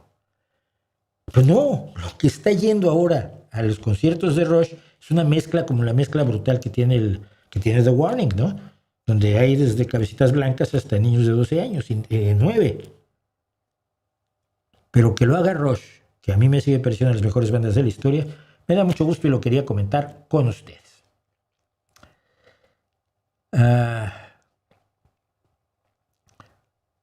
Tú no te consideras nuestro amigo, pero nosotros podremos considerarte un buen amigo, sobre todo, tal vez el mejor amigo, sobre todo quienes somos ermitaños introvertidos o hikikomoris. No, es que no es amistad, la amistad es otra cosa. Sí, alguien con ideas cercanas, compañero de viaje, puedo ser compañero de viaje. La amistad es algo muy especial. Yo tengo muy pocos amigos en la vida, fíjate. Y el último se me murió hace unos años. Entonces, no, siento que hay que darles, pero un compañero de viaje sí soy, con todo, es una excelente postura que me encanta asumir con quienes hacen el favor. Las 200 personas en este momento que están viendo este streaming.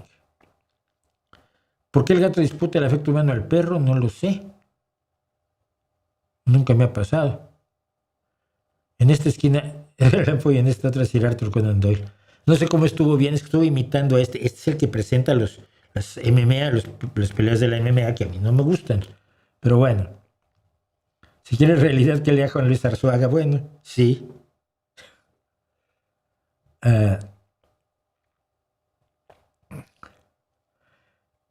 Sobre todo que, supongo que se refieres a Jesús Maestro, si Alemania hubiera tenido un Quijote, no hubiéramos tenido Primera y Segunda Guerras Mundiales. Anda. ¿Por qué tiene últimamente la gente en contra de Tolkien? Soy más culto que tú porque tú lees cosas de niños. Pues que no puedes decir que el Señor de los Anillos es de niños. Ni el Hobbit mismo, fíjate. Cuando llegas al Silmarillion, eso no es de niños ni de broma.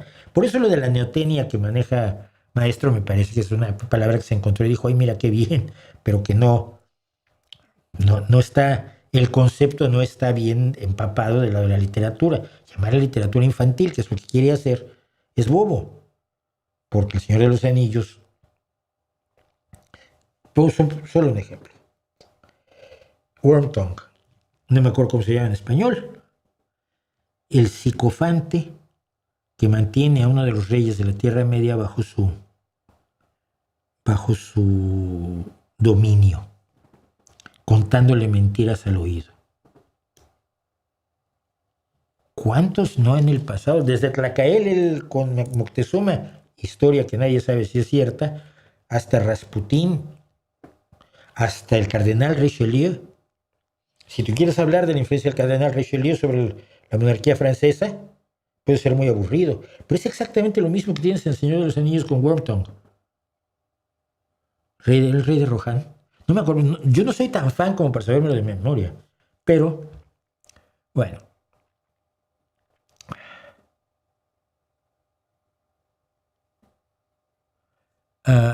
No.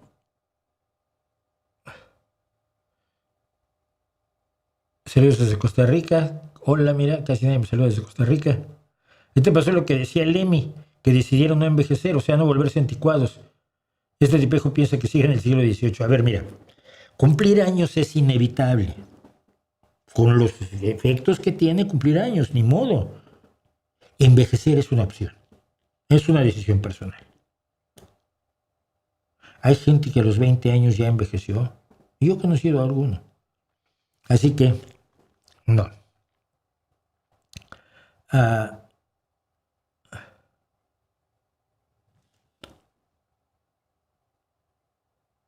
Bueno. El señor, me gusta, Luis Fernando Madrigal.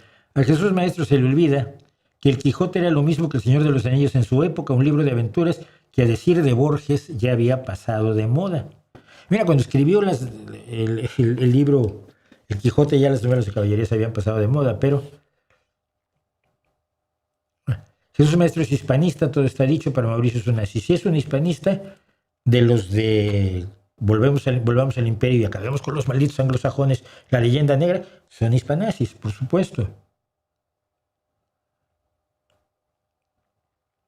Bueno, voy a saltarme ya cosas. Teníamos que acabar en eso, que me salto cosas. Pero esto se los prometí hace tiempo.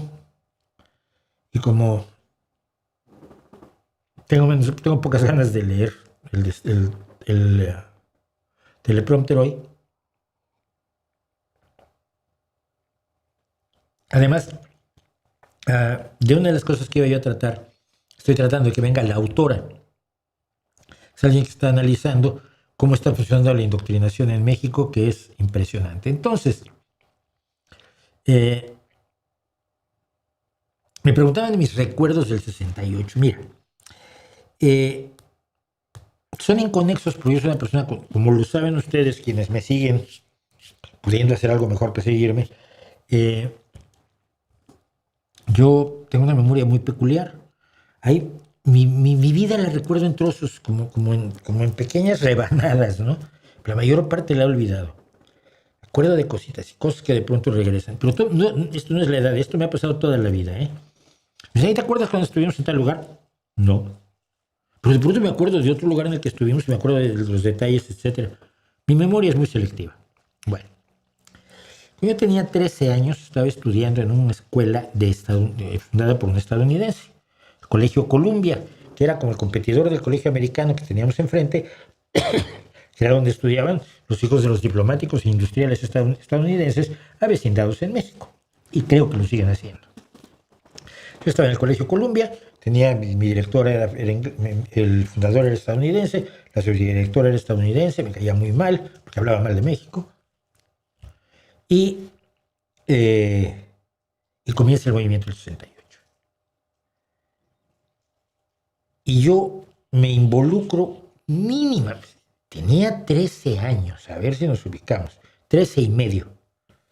Me involucro mínimamente con un grupo de chicos, que eran amigos míos por otro lado, del Colegio Madrid, eso sí, hijos de la República Española, con una visión política de la que yo todavía carecía,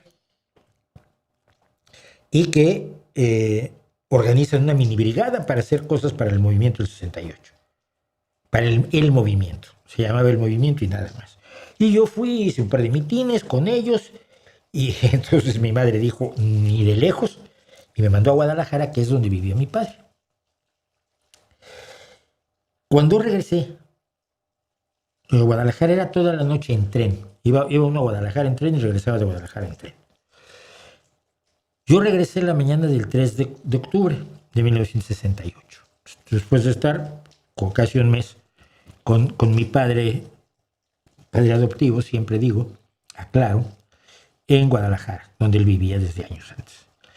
Y llegué a la estación de tren que estaba en Tlatelolco, la estación del ferrocarril, y yo llegué a las 8 o 9 de la mañana. El ambiente se podía cortar con cuchillo y uno a los 13 años ya se da cuenta de que hay cosas que están mal. Los periódicos decían balacera de estudiantes con el ejército. Dije, están disparándole al ejército, qué cabrones. El gobierno dice que ha sido atacado. En fin, el periodismo leal que era lo común con el PRI, ¿no? Y me acuerdo que salí y fui a tomar un autobús para irme a mi casa. Yo desde los 11 años me movía solo por la Ciudad de México, dado que mi madre trabajaba. A los 12 iba yo a entrenar hasta la Magdalena Michuca, imagínense, con el Necaxa. Entonces me fui a tomar un autobús y había ejército allí, en Tlatelolco. Era muy, muy desagradable todo. Y con el tiempo nos enteramos de lo que había pasado. Yo no participé, yo lo vi de lejos y luego lo estudié y lo traté de entender con el tiempo, ¿no? Curiosamente, el primer cuento que publiqué yo en mi vida fue en la revista La Garrapata. Me gustaba la revista y estaba yo en un proceso de concientización política intenso, como 3 años después, cuando escribí un cuento de ciencia ficción sobre un extraterrestre que ve la matanza de Tlatelolco y no entiende nada. Y se los mandé diciendo no publiquen mi nombre, pero tengo miedo. Evidentemente le tenía uno miedo al gobierno. Y lo publicó La Garrapata con una ilustración, si mal no recuerdo, de Magut y con el seudónimo Pum.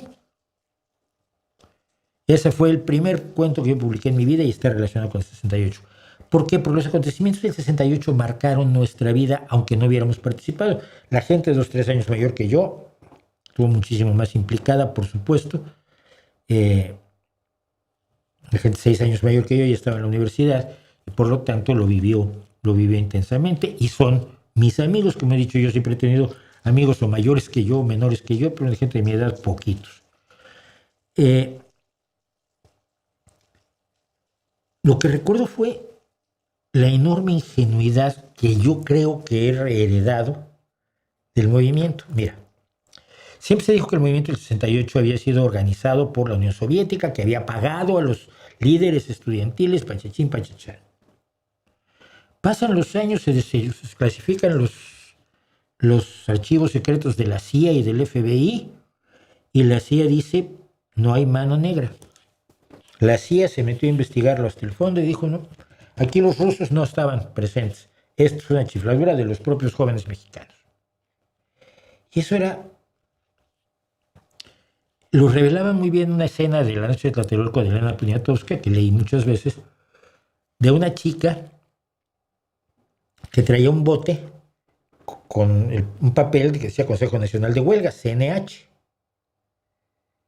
Y le decían, arráncale el papel, saca el dinero y aplastamos el bote. Estaban escondidos en un apartamento en la unidad habitacional de Tlatelolco, y para que no vean que estás con el Consejo Nacional de Huelga. Y ella se agarraba al bote y decía, no, es dinero del Consejo. Es el dinero del Consejo y es sagrado. Esa idea de que el activismo político es sagrado, yo no la he perdido. Probablemente soy un ingenuo y me dirán un viejito ingenuo. Vale. Porque el movimiento era limpio.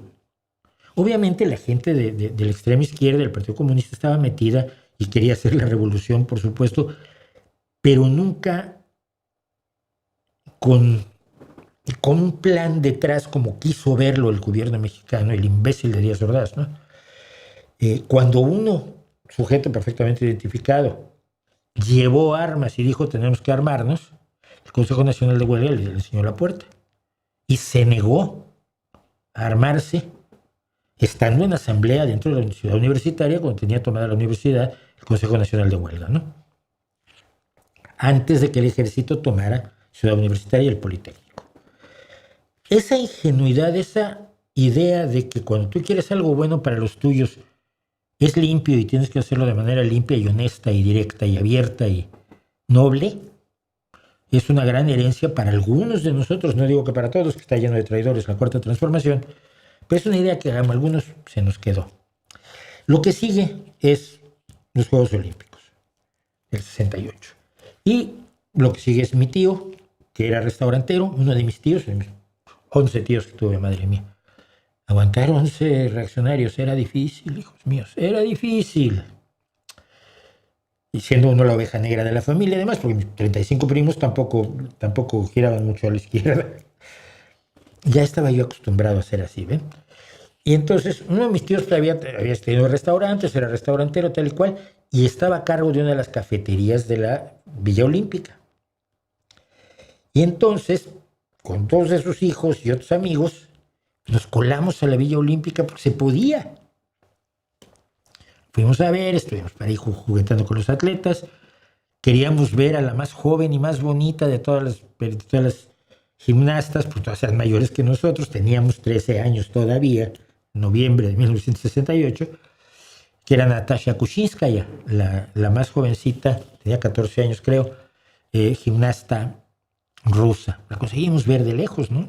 Veías una colita de caballo rubia. ¡Ay, mira Natasha! Queríamos ver atletas que eran conocidos, como Shabotinsky, el levantador de pesas ruso. Queríamos ver a los que se habían metido en un lío, los 100 metros libres, los atletas estadounidenses que protestaron con los guantes negros, ¿no? Pero lo que más recuerdo son dos cosas. Estábamos en un lugar una especie de recinto donde jugaban ping-pong y tenían sillas y tomaban para tomarse un refresco o algo los atletas, y tenían varios televisores. Y estábamos ahí cuando de pronto vimos de los atletas. Sí, nosotros estábamos ahí de metiches. Soy visitante, soy turista. Y fue el salto de Bob Beamon, que puso una marca salto largo que durante décadas no fue rota. La rompió por una cantidad absolutamente irracional. Nunca volvió a saltar eso él, y pasaron décadas antes de que alguien rompiera ese récord. Eso lo recuerdo vivamente. Y luego nos pescaron. Nos pescaron y uno de seguridad, bajito él, con cara de hijo puta, no solo la cara, pues, estaban colados, sus gafetes no tenemos, sus identificaciones no tenemos. Y entonces a mis primos le dio una paliza. ¡Epa! Y dijo, y ahora luego sigo con todos ustedes, ¿eh? O se van, ¿no? Nos vamos, ¿no? Pero a mi primo le puso las manos encima con bastante alegría. Y ese es mi recuerdo. Y claro, por supuesto, nadie podía ir a las actividades porque eran caras, lo que uno quería ver en los Juegos Olímpicos, salvo la equitación. Entonces, en el campo de Marte, que creo que ya no existe en México, junto al Auditorio Nacional, podías entrar gratis a ver la equitación, que no le interesaba absolutamente ni a los que estaban arriba de los caballos. Son pocos recuerdos, pero el 68 marcó a una generación y es muy difícil entender cómo la gente queda marcada décadas y décadas y décadas después por acontecimientos que ocurrieron en su infancia y que tuvieron relevancia nacional, internacional, familiar y personal, ¿no? Nos hace en gran medida, nuestra genética es importantísima, pero nos hace nuestro entorno. Siempre que les digan a ustedes que es más importante la naturaleza o la cultura, los dos. Sin los dos y sin todos los elementos no eres como eres. Yo soy así.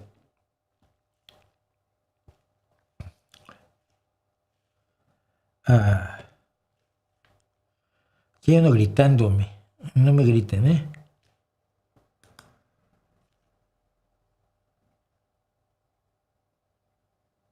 Ajá, sí. Sí, es que una cosa es fantasía y otra es ficción, y la diferencia es la que se le va a ocurrir a él. Y hay diferencia entre la fantasía y la ciencia ficción.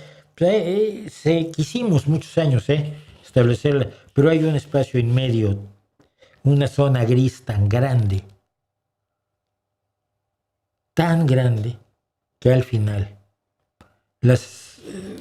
como los subgéneros en el rock, ¿no? Más o menos te sirven para ubicarte, pero no seas demasiado serio con esas clasificaciones, porque mira, nadie se pone a escribir pensando que inaugura un género literario. Los géneros literarios y los géneros de la música los inventan los críticos, que son demasiado malos como para poder ser escritores o músicos.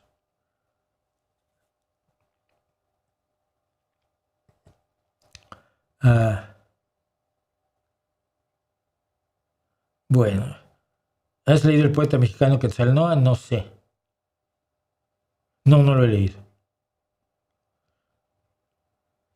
No lo he leído. Hablando de ciencia ficción, ¿te parece interesante la biología especulativa? Pues es que toda ciencia ficción con futuro o seres extraterrestres tiene biología especulativa, pero es interesante, por supuesto. ¿El Miocid se puede considerar fantasía? No lo sé. No lo sé porque al parecer tiene una base real, pero evidentemente las hazañas del Miocid son fantásticas. ¿El Rey Arturo y Don Quijote están inspirados en personas reales? No. El Rey Arturo las leyendas artúricas son muy posteriores a cuando se supone que vivió el rey Arturo. Es absolutamente fantasía. Y el Quijote también. No está basado en nadie más, aunque obviamente las idiosincrasias del Quijote son las idiosincrasias de Cervantes. Todo escritor se escribe a sí mismo en gran medida. Incluso cuando escribes un personaje radicalmente distinto a ti, ¿no? Cuando escribes un personaje que es lo opuesto a ti, estás escribiéndote a ti mismo, porque tú eres el punto de partida para crear ese personaje que te resulta absolutamente repugnante y repelente, ¿no? Todo escritor se escribe a sí mismo. Por eso siempre les digo a los jóvenes cuando dicen, ¿qué se necesita para escribir? Primero, vivir. Si no vives cosas, no tienes nada que escribir. Luego, leer. Y luego escribir. Y luego corregir. Y luego tirar lo que corregiste porque de todos modos era malísimo. Y seguir escribiendo, seguir corrigiendo. Hasta que un día tienes algo que dices, pues mira, esto igual me lo podrían publicar. Así que...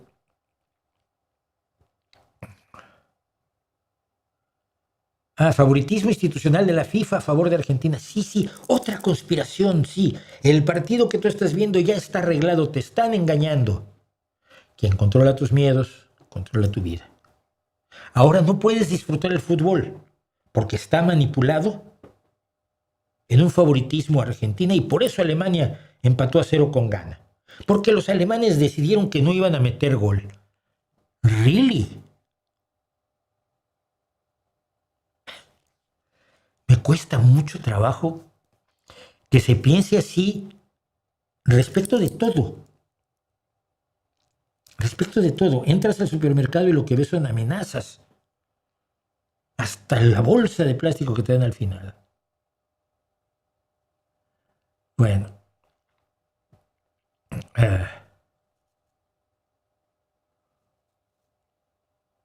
Entre los guardianes de tu escritorio hace falta algún crítico de la religión. Yo creo que Darwin hizo ese papel bastante bien. Y a su manera, Scooby-Doo lo hace, pero nadie se da cuenta. Es lo bueno. ¿Conociste a periodistas famosos cuando vivías en México? Sí, periodistas que eran famosos entonces, que ya no lo son ahora. Los periodistas no son famosos. Los periodistas famosos son un peligro. Porque lo que importa es lo que cuentas, no tú.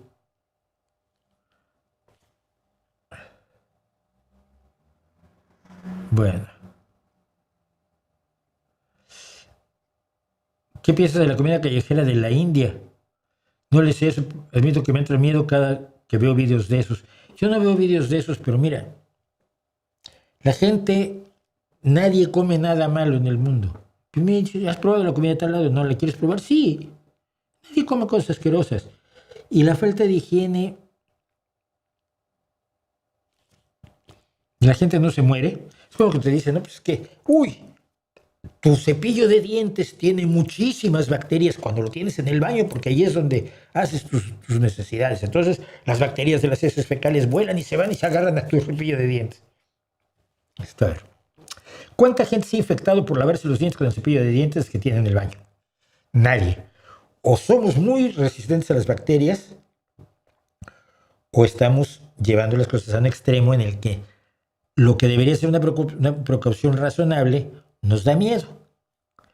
Yo comí en los puestos de tacos de suadero más inmundos que te puedas imaginar en la Ciudad de México y jamás me enfermé. Algunas personas en algunos lugares se enferman efectivamente por falta de higiene, pero en general la falta de higiene no te lleva forzosamente a la enfermedad, no es una relación causal directa, inmediata e inevitable. Los tacos que yo he comido no lo sabe ni Dios.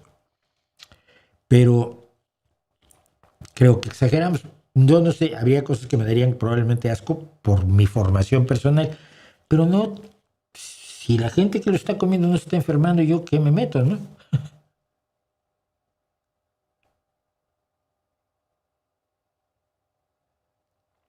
Bueno, ¿se puede ser agnóstico sin ser ateo o creyente? No lo sé, es muy raro, ¿no? El agnóstico es no puedo probar, no puedo dar pruebas, no puedo tener la certeza filosófica absoluta. Bueno, ¿pero crees que hay Dios o no crees que hay Dios? Si no crees que lo hay como yo, pues eres ateo. Aparte que no pueda yo probar que no te inventes un Dios que ya y no pueda yo argumentar contra él. Dale, ya, sí. Ponemos pesados. Pero sigo sin creer en él. O crees que existe, pero no puedes. Y le das alguna forma así que te resulte más o menos cómoda. No lo sé.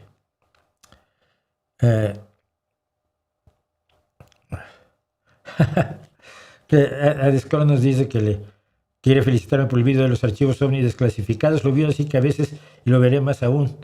Una obra maestra. Me mató lo de puro balón de oro, pues sí.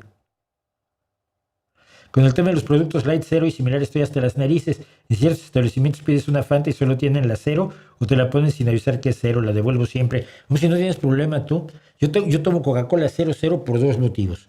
Uno, el azúcar por el peso. Y dos, la cafeína porque soy hipertenso desde hace muchísimos años. Entonces...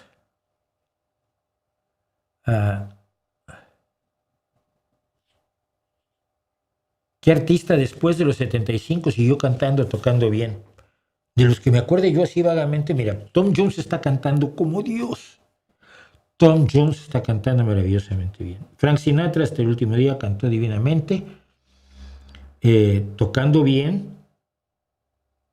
Es que no me sé los nombres, pero Wanda Landowska tenía más de 80 años cuando hizo algunas de sus grabaciones de Bach al clavicordio. Y era absolutamente maravillosa, ¿no? Creo que 75 no los tiene ya Angus Young, ya los tiene Angus Young, y sigue siendo un delirio en la guitarra. No sé, te habría que verlos, pero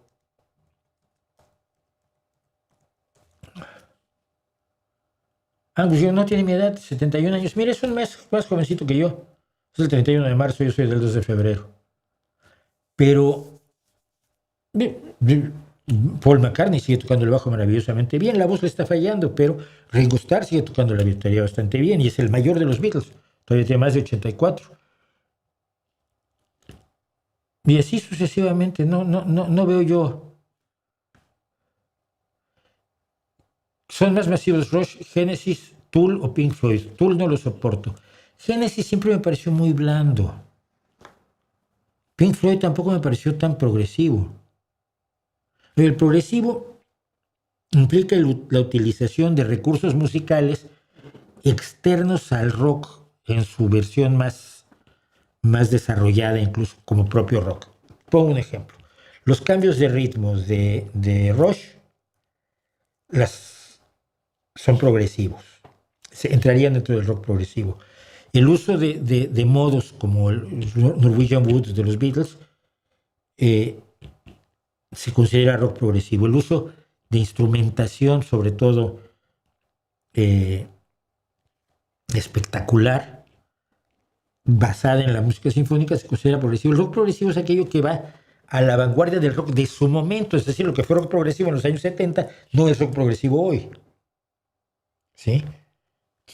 Emerson, Lake and Palmer, cuando hicieron Fanfarria para el hombre común, el sintetizador estaba apenas siendo explorado y el que lo más lo estaba explorando, por supuesto, era Emerson. Entonces, el rock progresivo es aquel que va a la vanguardia desde el punto de vista de la composición y de la técnica. Lo que decía Rush era: nosotros queríamos ser la orquesta sinfónica más pequeña del mundo. Entonces es hacer rock, pero yendo más allá del rock. Lo que hace Deep Purple cuando hace el concierto para grupo y orquesta de John Lord, ¿no? Y Deep Purple se considera más rock pesado que rock progresivo. Es decir, hay cosas de progresividad que influyen en el resto de la música, ¿no?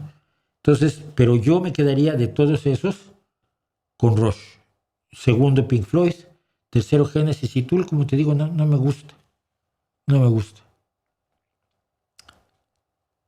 Pude ver a Rush el jueves pasado en Ciudad de México y efectivamente Anika es una gloria. Anika Niles. Nueva era de Rush, es increíble. Hay unos jovencitos que descubrieron la música de Michael Jackson, Black Sabbath, Queen, entre otros. Sí, y entre ellos mi hijo. El otro día me llegó, pero con erudiciones respecto a la historia de Michael Jackson. ¿De dónde sacaste Michael Jackson? ¿Qué? No, me dije por la película y por esto, la fue a ver con su chica y tal y cual. Y Y han descubierto a un gran artista pop, ¿no? Al rey del pop, qué bien.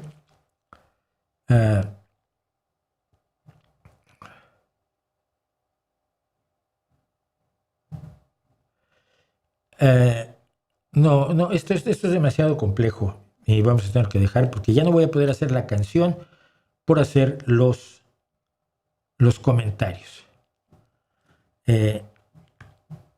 Así ha sido de raro el día de hoy, lo siento muchísimo, pero vamos a hacer los comentarios y terminamos, dejamos la canción. Cuéntame una canción, no va a haber pero la próxima semana tenemos Basket Case, la primera gran canción de Green Day, porque no creo que sepan de qué va Basket Case, independientemente que tiene la introducción de batería, una de las introducciones de batería más maravillosas del mundo, de un baterista al que yo admiro mucho, que es Trey Cool, pero ya llegaremos a eso. De momento vamos a los comentarios de la semana.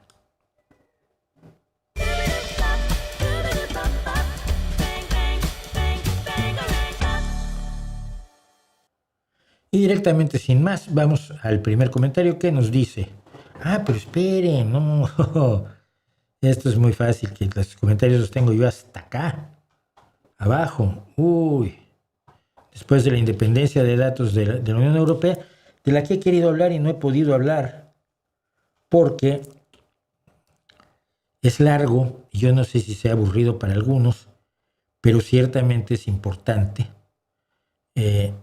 para los Estados Unidos. Bueno, dice, primero que nada, y este no es el bueno. Dicen, perdón mi curiosidad, alguna vez un comunista, no sé por qué lo ponen entre comillas, recibió un premio Nobel, García Márquez. Digo, a ver, estrictamente marxistas, comunistas, yo encontré a Pablo Neruda, Mikhail Sholokhov, Ivo Andrić y José Saramago, los 4 en literatura. En física, Shores Alferov. En La Paz, en los premios Nobel de la Paz, Mikhail Gorbachev y León Jouhou. También el Le Duc, el vietnamita, recibe el premio Nobel de la Paz junto con Henry Kissinger. En economía, Leonid Kantorovich, que es un economista marxista. Y en química, Frédéric Joliot-Curie e Irene Joliot-Curie, la hija de Marie Curie, que los dos siempre fueron militantes del Partido Comunista. En cambio, García Márquez, pese a su estrechísima amistad con Fidel Castro, no era comunista y de hecho rechazó el comunismo soviético, curiosamente. Y preguntaba, decía yo, Marshall Cortés, ¿por qué Trump va a entrevistas no guionizadas a diferencia de las de Putin? Y esto lo preguntó a raíz de esa entrevista en la que la reportera hizo enojar a Trump. Trump le dijo que era una estúpida y se levantó y se fue. Y esto creo que la explicación es esta. Trump es un narcisista que cree que tiene la razón siempre y no tiene visión política ni tiene ninguna malicia política. Putin es un manipulador frío y calculador, un exitosísimo agente de la KGB, cuyos sueños de grandeza dependen de mantener el control absoluto.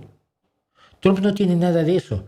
Él va a confrontar a los periodistas como un hooligan y no como un operador político, porque la operación política él no la entiende.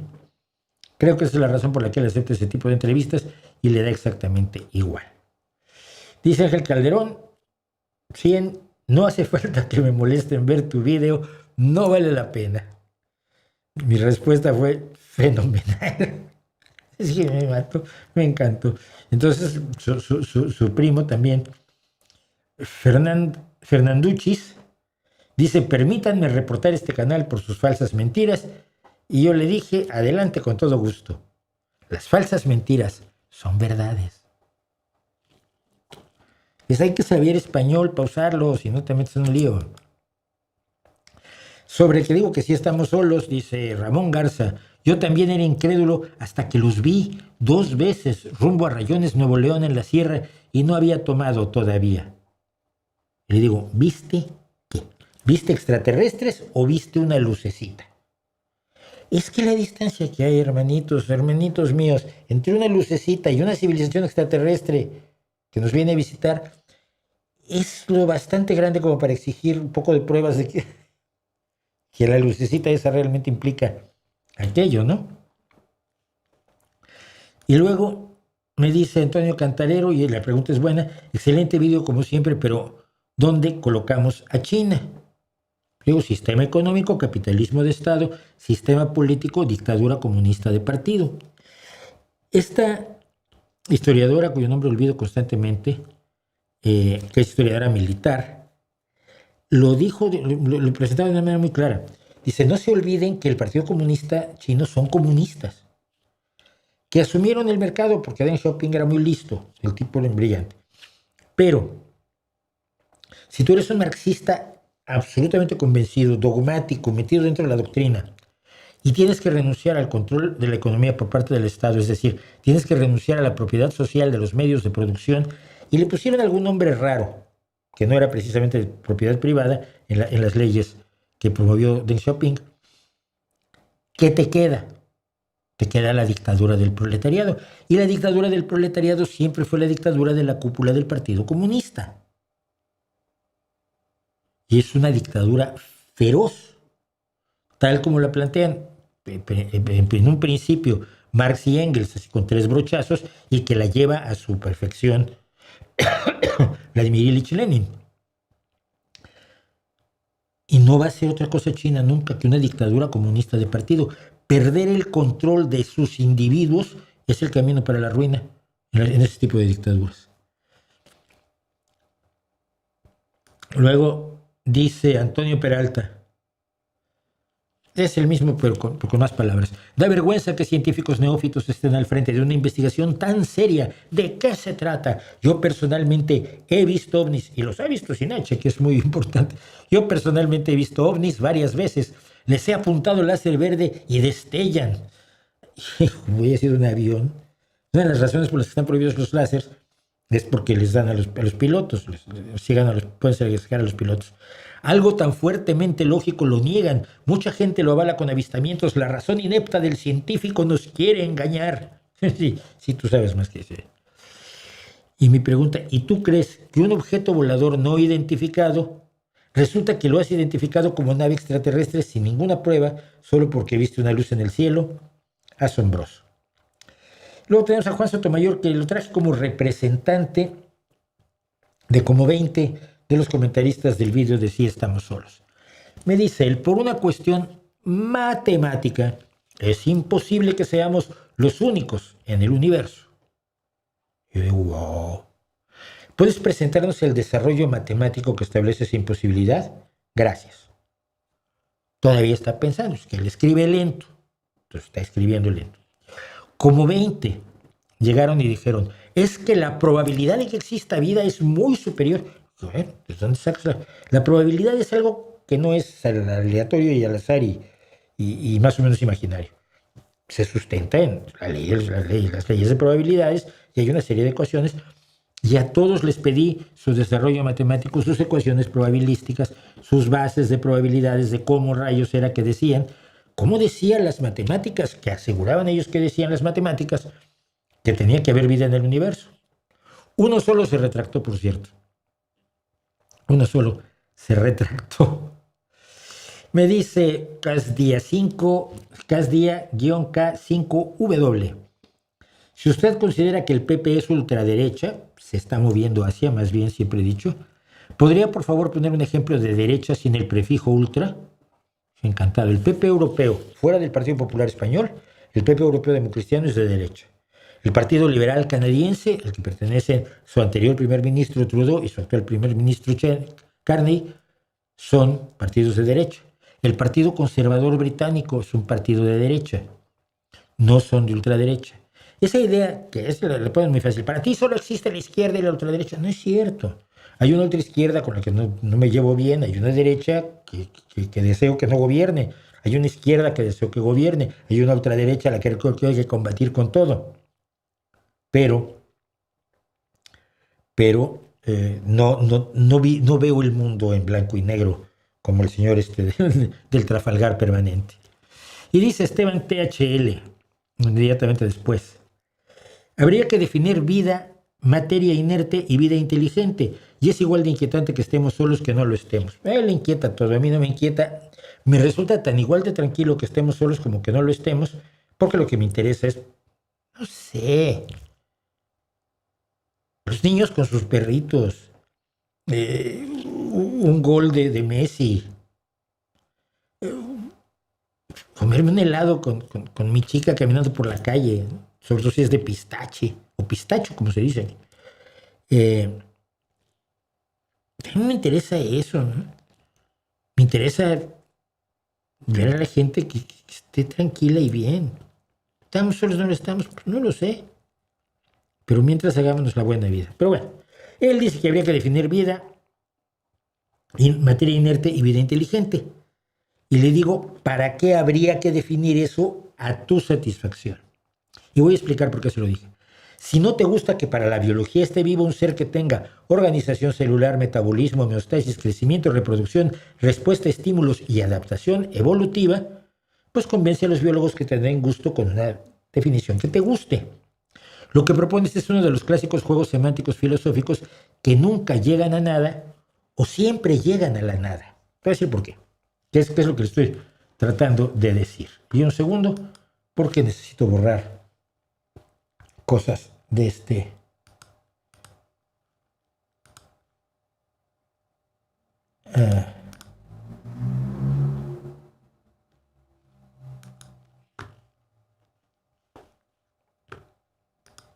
ordenador, perdón, que si no, no grabo no acaba de grabar esta emisión y entonces tengo un problema. Bueno, las definiciones absolutas filosóficas siempre llevan al nihilismo. ¿Qué es la libertad? No era nada en su origen, entonces yo doy una definición. No me gusta porque la libertad en realidad es otra cosa. ¿Cómo en realidad? Mira, las definiciones sirven para ubicarnos en la discusión. Si yo te digo, yo defino, para efectos de este diálogo, yo defino así la vida. Y la que acabo de dar, que es la definición biológica más común, ¿no? Para efectos de esta discusión, yo defino así la vida. Vamos a hablar, centrándonos en esta definición, porque si nos vamos a definirla a gusto de todos de manera abstracta, hacemos filosofía y no llegamos a ningún lado. ¿Qué es la libertad? Nada. Pero ahora, si estamos hablando del problema de la esclavitud de la mujer en Nigeria con los grupos ultraislamistas, estamos hablando de algo muy, muy claro. La libertad de ahí está perfectamente definida. La libertad de hacer lo que quieran sin ser sometidas por la fuerza a hacer cosas que no quieren hacer. Tú quieres que esas mujeres sean libres. No que sean libres de los impulsos humanos profundos, nada. Que sean libres en los términos de la definición que usas para el diálogo. Las definiciones sirven para eso. Vamos a definir de qué estamos hablando y discutimos sobre eso. Pero si decimos que vamos a discutir sobre la definición, hacemos filosofía. Yo no estoy por la labor. ¿Qué quieren? Así soy yo. J. Bennett me dice, por un lado, respeto absoluto a los inmigrantes que han venido a trabajar. No, si hay otros que vienen aquí a no hacer nada. Los inmigrantes se mueven porque tienen que trabajar, por trabajo, por favor. Todas las inmigraciones del mundo han sido para hacer... Vengo de vago, no. Pero dice, ya lo dice, esto sí es interesante, dice, no entiendo que exista un paro estructural, pero hagan falta inmigrantes para trabajar, inmigrantes más bien. Oh, mira. Sí, mira, cuando es temporada, por ejemplo, de la recogida de la fresa, si la oferta de empleo fuera cubierta por españoles, no habría necesidad de los inmigrantes. Lo mismo en otros trabajos que los jóvenes españoles no están dispuestos a hacer, que los consideran indignos de ellos. Y es parte de la evolución de una sociedad. Los trabajos que hicieron sus padres no son los que está dispuesta a hacer la mayoría de los jóvenes. Y es normal, no estoy diciendo que sean unos niños malcriados y mucho menos, es que es normal. Es que nadie quiere que sus hijos la pasen peor que uno. Mi abuelo cuando llega a México tenía un empleado, trabajaba 14 horas al día, dormía abajo del mostrador de la tienda donde estaba de empleado, mal pagado. Hombre, emigró porque se moría de hambre, pero no fue a hacer algo que los mexicanos no estaban muy dispuestos a hacer ya. Y hay mucha gente que hoy no está dispuesta a hacer lo que hacía mi abuelo, y si necesitas a alguien que haga ese trabajo, generalmente va a ser un inmigrante. sean los inmigrantes bolivianos en Argentina, sean los inmigrantes latinoamericanos en Estados Unidos, sean los inmigrantes africanos y latinoamericanos aquí, en Europa. Son movimientos normales migratorios que traen problemas y que hay que abordar los problemas, pero sí puede haber paro estructural y aún así necesitar gente para que haga ciertos trabajos que los que están en paro estructural no quieren hacer, no pueden hacer, no van a hacer. Estuvo a esto del Elton. Ivy y sus gatitos, cuando, por mencionar el coche el coche mexicano, dice, ¿ya te diste cuenta? Todo está hecho en China. No es cierto. Adivina qué país es el más poderoso del mundo. Y le digo, no tengo que adivinar. Mira, económicamente es Estados Unidos. Militarmente es Estados Unidos. Tecnológicamente es Estados Unidos. Y no porque sea el país más poderoso del mundo, me gusta Estados Unidos. Pero en cambio parece que a ti te gusta un país poderoso, aunque reprime y mate a sus ciudadanos, que mantiene políticas racistas con campos de concentración de uigures, que no tiene democracia, sindicatos libres, prensa libre ni derechos inalienables. Con esa lógica de estar con el más poderoso, en 1940 habría sido nazi. Háztelo mirar, ¿eh? Y es un casi ingenuo, pero bueno, el premio Elton de esta semana.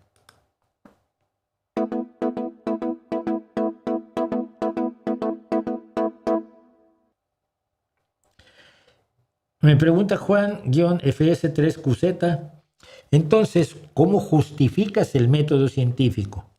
¿Con más ciencia? Justificarlo. ¿Lo justifico con que funcione? Si el método científico no funcionara, no tendrías internet. En cambio, sin filosofía, también tendrías internet.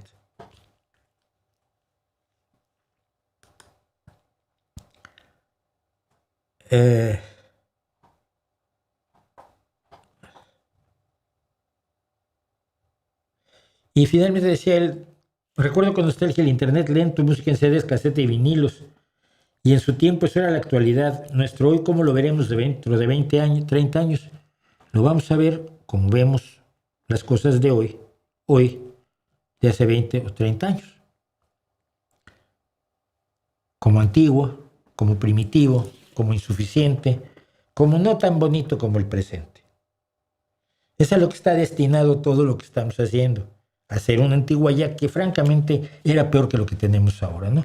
Porque no olvidemos que todo tiempo pasado fue peor. Creo que se llegó a una cosa rápida. Reporte Jesús Martín Mendoza, no lo conozco. La habilidad de la fantasía para abordar temas de la realidad sin hacer panfletos se puede replicar en la música. Sí, en la parte letrística, lógicamente, ¿no? Sí, en la parte letrística. Aunque la música puede contar historias, yo siempre, bueno, mi argumento lógico por ser la gran música impresionista, pero la obertura de Peer Gynt, no creo que nadie me hubiera dicho que era un amanecer. Y era uno de los discos que dejó mi padre en casa cuando se fue, él era violinista, le gustaba mucho la música clásica hasta el último día de su vida, y dejó algunos discos de música clásica en casa, y uno de ellos era la obertura de Peer Gynt. Y no necesitas que te digan que es un amanecer para que sepas que lo que estás oyendo es un amanecer, ¿no? Supongo. ¿El éxito de ventas de un libro lo hacen las editoriales con escritores mediocres? No lo creo. Yo creo que las editoriales pueden dar más o menos apoyo a más o menos escritores, eso es cierto. Pero el éxito lo da el público. El éxito lo da el público inevitablemente. Los éxitos artificiales nunca se sustentan. Entonces, bueno, sí, el libro de microondas que lo metes, lo quemas y ya existe, pero yo creo que los verdaderos éxitos los da la gente, ¿no? Yo siempre le pedí a las editoriales, cuando yo pensaba hacer fundamentalmente una carrera literaria, que a los escritores de media tabla nos apoyaran más, porque era muy curioso, pero parecía que todos los editores estaban así esperando que alguien les llegara y les trajera Harry Potter, El Señor de los Anillos, El Quijote, Hamlet, ¿no? Y dices, no, mira, tienes unos escritores ahí que son buenos, pero no son tan buenos, pero puedes apoyarlos, puedes enseñarles, puedes desarrollarlos, puedes elegir de lo mejor de su obra para ir empujando. Puedes hacer mucho como editor, ¿eh? ¿Qué sabes del parlamentario europeo que pide intervención norteamericana en Cuba para acabar con el régimen? No tengo idea quién sea. Sabes que el Parlamento Europeo son muchísimas personas y hay mucho idiota allí. ¿Quién es Abelardo del Espriella? No tengo ni idea, de verdad. Tampoco hay diferencia entre fantasía y realismo mágico. No, para mí no. Para mí el realismo mágico es una forma de fantasía desarrollada concretamente en los espacios de la América Latina rural, que está registrada por 3 o 4 libros y nada más. No hay un movimiento de realismo mágico como lo hay de la ciencia ficción o de la fantasía heroica, ¿no? Pero sí es fantasía. Lo que pasa es que si le dices realismo mágico suena mejor. Y en la época en la que además estabas con el boom de la literatura latinoamericana y demás, pero era más mercadotécnico que otra cosa, ¿no? La historiadora es Sarah Payne, por supuesto que Sarah Payne. Es impresionante. Yo no sé de qué pie coge ideológicamente Sarah Payne, pero me da exactamente igual. Los datos que utiliza y la forma en que los maneja me impresiona enormemente. Si llegara mañana extraterrestre, ¿serían los típicos cabezones grises o algo como Superman? ¿Qué preferirías? Una super chica, ¿no? No sé, qué sé yo. Es que son preguntas muy raras.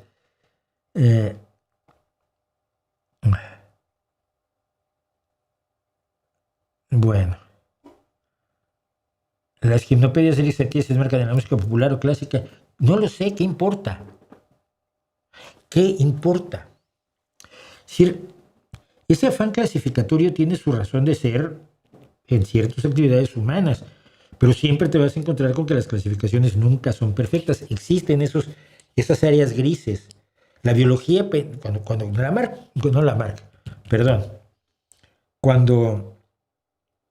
no me acuerdo quién empezó a hacer las clasificaciones de especies, era muy claro, ¿no? Es un león, es un tigre, es un leopardo, es un oso y esto es un delfín. Pero luego resultó que hay ligres, ¿no? Y hay ligres y hay teones, pues son las mezclas de leones y tigres y a veces son fértiles. Y las divisiones entre especies, siempre hay fronteras grises. Nos gusta mucho encontrar separaciones claras entre las cosas, pero no las hay. En muchas cosas las fronteras son difusas y cambiantes. Es lo que me molesta tanto de quienes hacen sus subgéneros de literatura o de música. La realidad no se corresponde a nuestras ganas de ver las cosas en blanco y negro. Y aquí este es rojo y aquí es anaranjado. Y esto del medio, hijo, ¿qué es? Y ahí no es un tono, son chorrocientos tonos entre el rojo que yo llamo rojo y el anaranjado que yo llamo anaranjado. Y hay muchas gradaciones. Y tenemos que aprender a convivir con esas gradaciones también en las definiciones, ¿no? Entonces, si una música es popular o es... ¿A mí qué más me da? A mí me emociona la música. Mira, yo soy un fan de la música medieval y voy a cerrar con esto. Soy muy aficionado a la música medieval. A la música medieval de la segunda mitad del medievo y de la música profana, no la religiosa, aunque hay cosas religiosas maravillosas, por supuesto, y no son obra de la religión, sino de los compositores, hay que dejarlo claro. Las grandes catedrales no las hizo Dios, las hicieron grandes arquitectos. Pero soy especialmente fan de un autor llamado Guillaume de Machaut, Guillermo de Machaut, que fue uno de los grandes compositores del siglo XIII. Una de sus canciones sigue siendo un éxito hoy en día. Se sigue tocando, la Dulce Dama Hermosa, Dulce Dame Jolie, más o menos, perdón, soy desafinado. Entonces, un día estaba yo visitando un pequeño castillo en París, el Château de Vincennes. He estado 3 veces allí. Y bueno, estuvimos viéndolo, un castillito pequeñito, cuadrangular, y allí vivió tal rey y tal otro rey, y este era su dormitorio con los 4 evangelios. Bla. Y cuando llegamos hasta arriba, había una habitación minúscula con un letrero que decía, aquí es donde Guillaume de Machaut le presentaba sus composiciones al rey Fulanes. Pues no sé si Guillaume de Machaut era música popular o era música muy de élite para estarle cantando al rey. Pero yo me emocioné profundamente de estar de pie en el mismo lugar donde había estado el compositor al que admiro tanto del siglo XII o XIII, ¿no? Eso es lo más importante. La ciencia es precisa. Sobre todo las ciencias exactas, por eso se llaman exactas. Lo que no es ciencia exacta no tiene esas características y tenemos que asumirlas como una realidad que no se ajusta a nuestra forma de ver el mundo. Y con eso y poco más, los dejo que tengo cosas que hacer. Tengo muchísimo trabajo y no sé cómo lo voy a terminar. Nos vemos el miércoles. Nos vemos el miércoles con el tema de la semana. Nos vemos el jueves aquí. Les recuerdo que aquí no tenemos patrocinadores, aquí no tenemos mecenas, aquí solo los Patreons y la gente que nos apoya por PayPal ayudan a que este canal siga funcionando. Yo quiero seguirlo haciendo todo el tiempo que pueda porque creo que las ideas que aquí se manejan son útiles para todos. Pero sin el apoyo, desafortunadamente, crematístico de quienes, gracias a todos, pues he estado viendo gente en Patreon que ha estado apoyando desde hace 7 y 8 años. O sea, son 3 euros al mes, sí, pero 3 euros al mes durante 8 años son mucho dinero que ayuda a hacer muchas cosas. Les pido ese apoyo. El miércoles pues tendremos otro vídeo de temático a fondo y el jueves nos vemos aquí en No Hay Más y mientras tanto ahí les dejo mi reputación para que la hagan pedazos.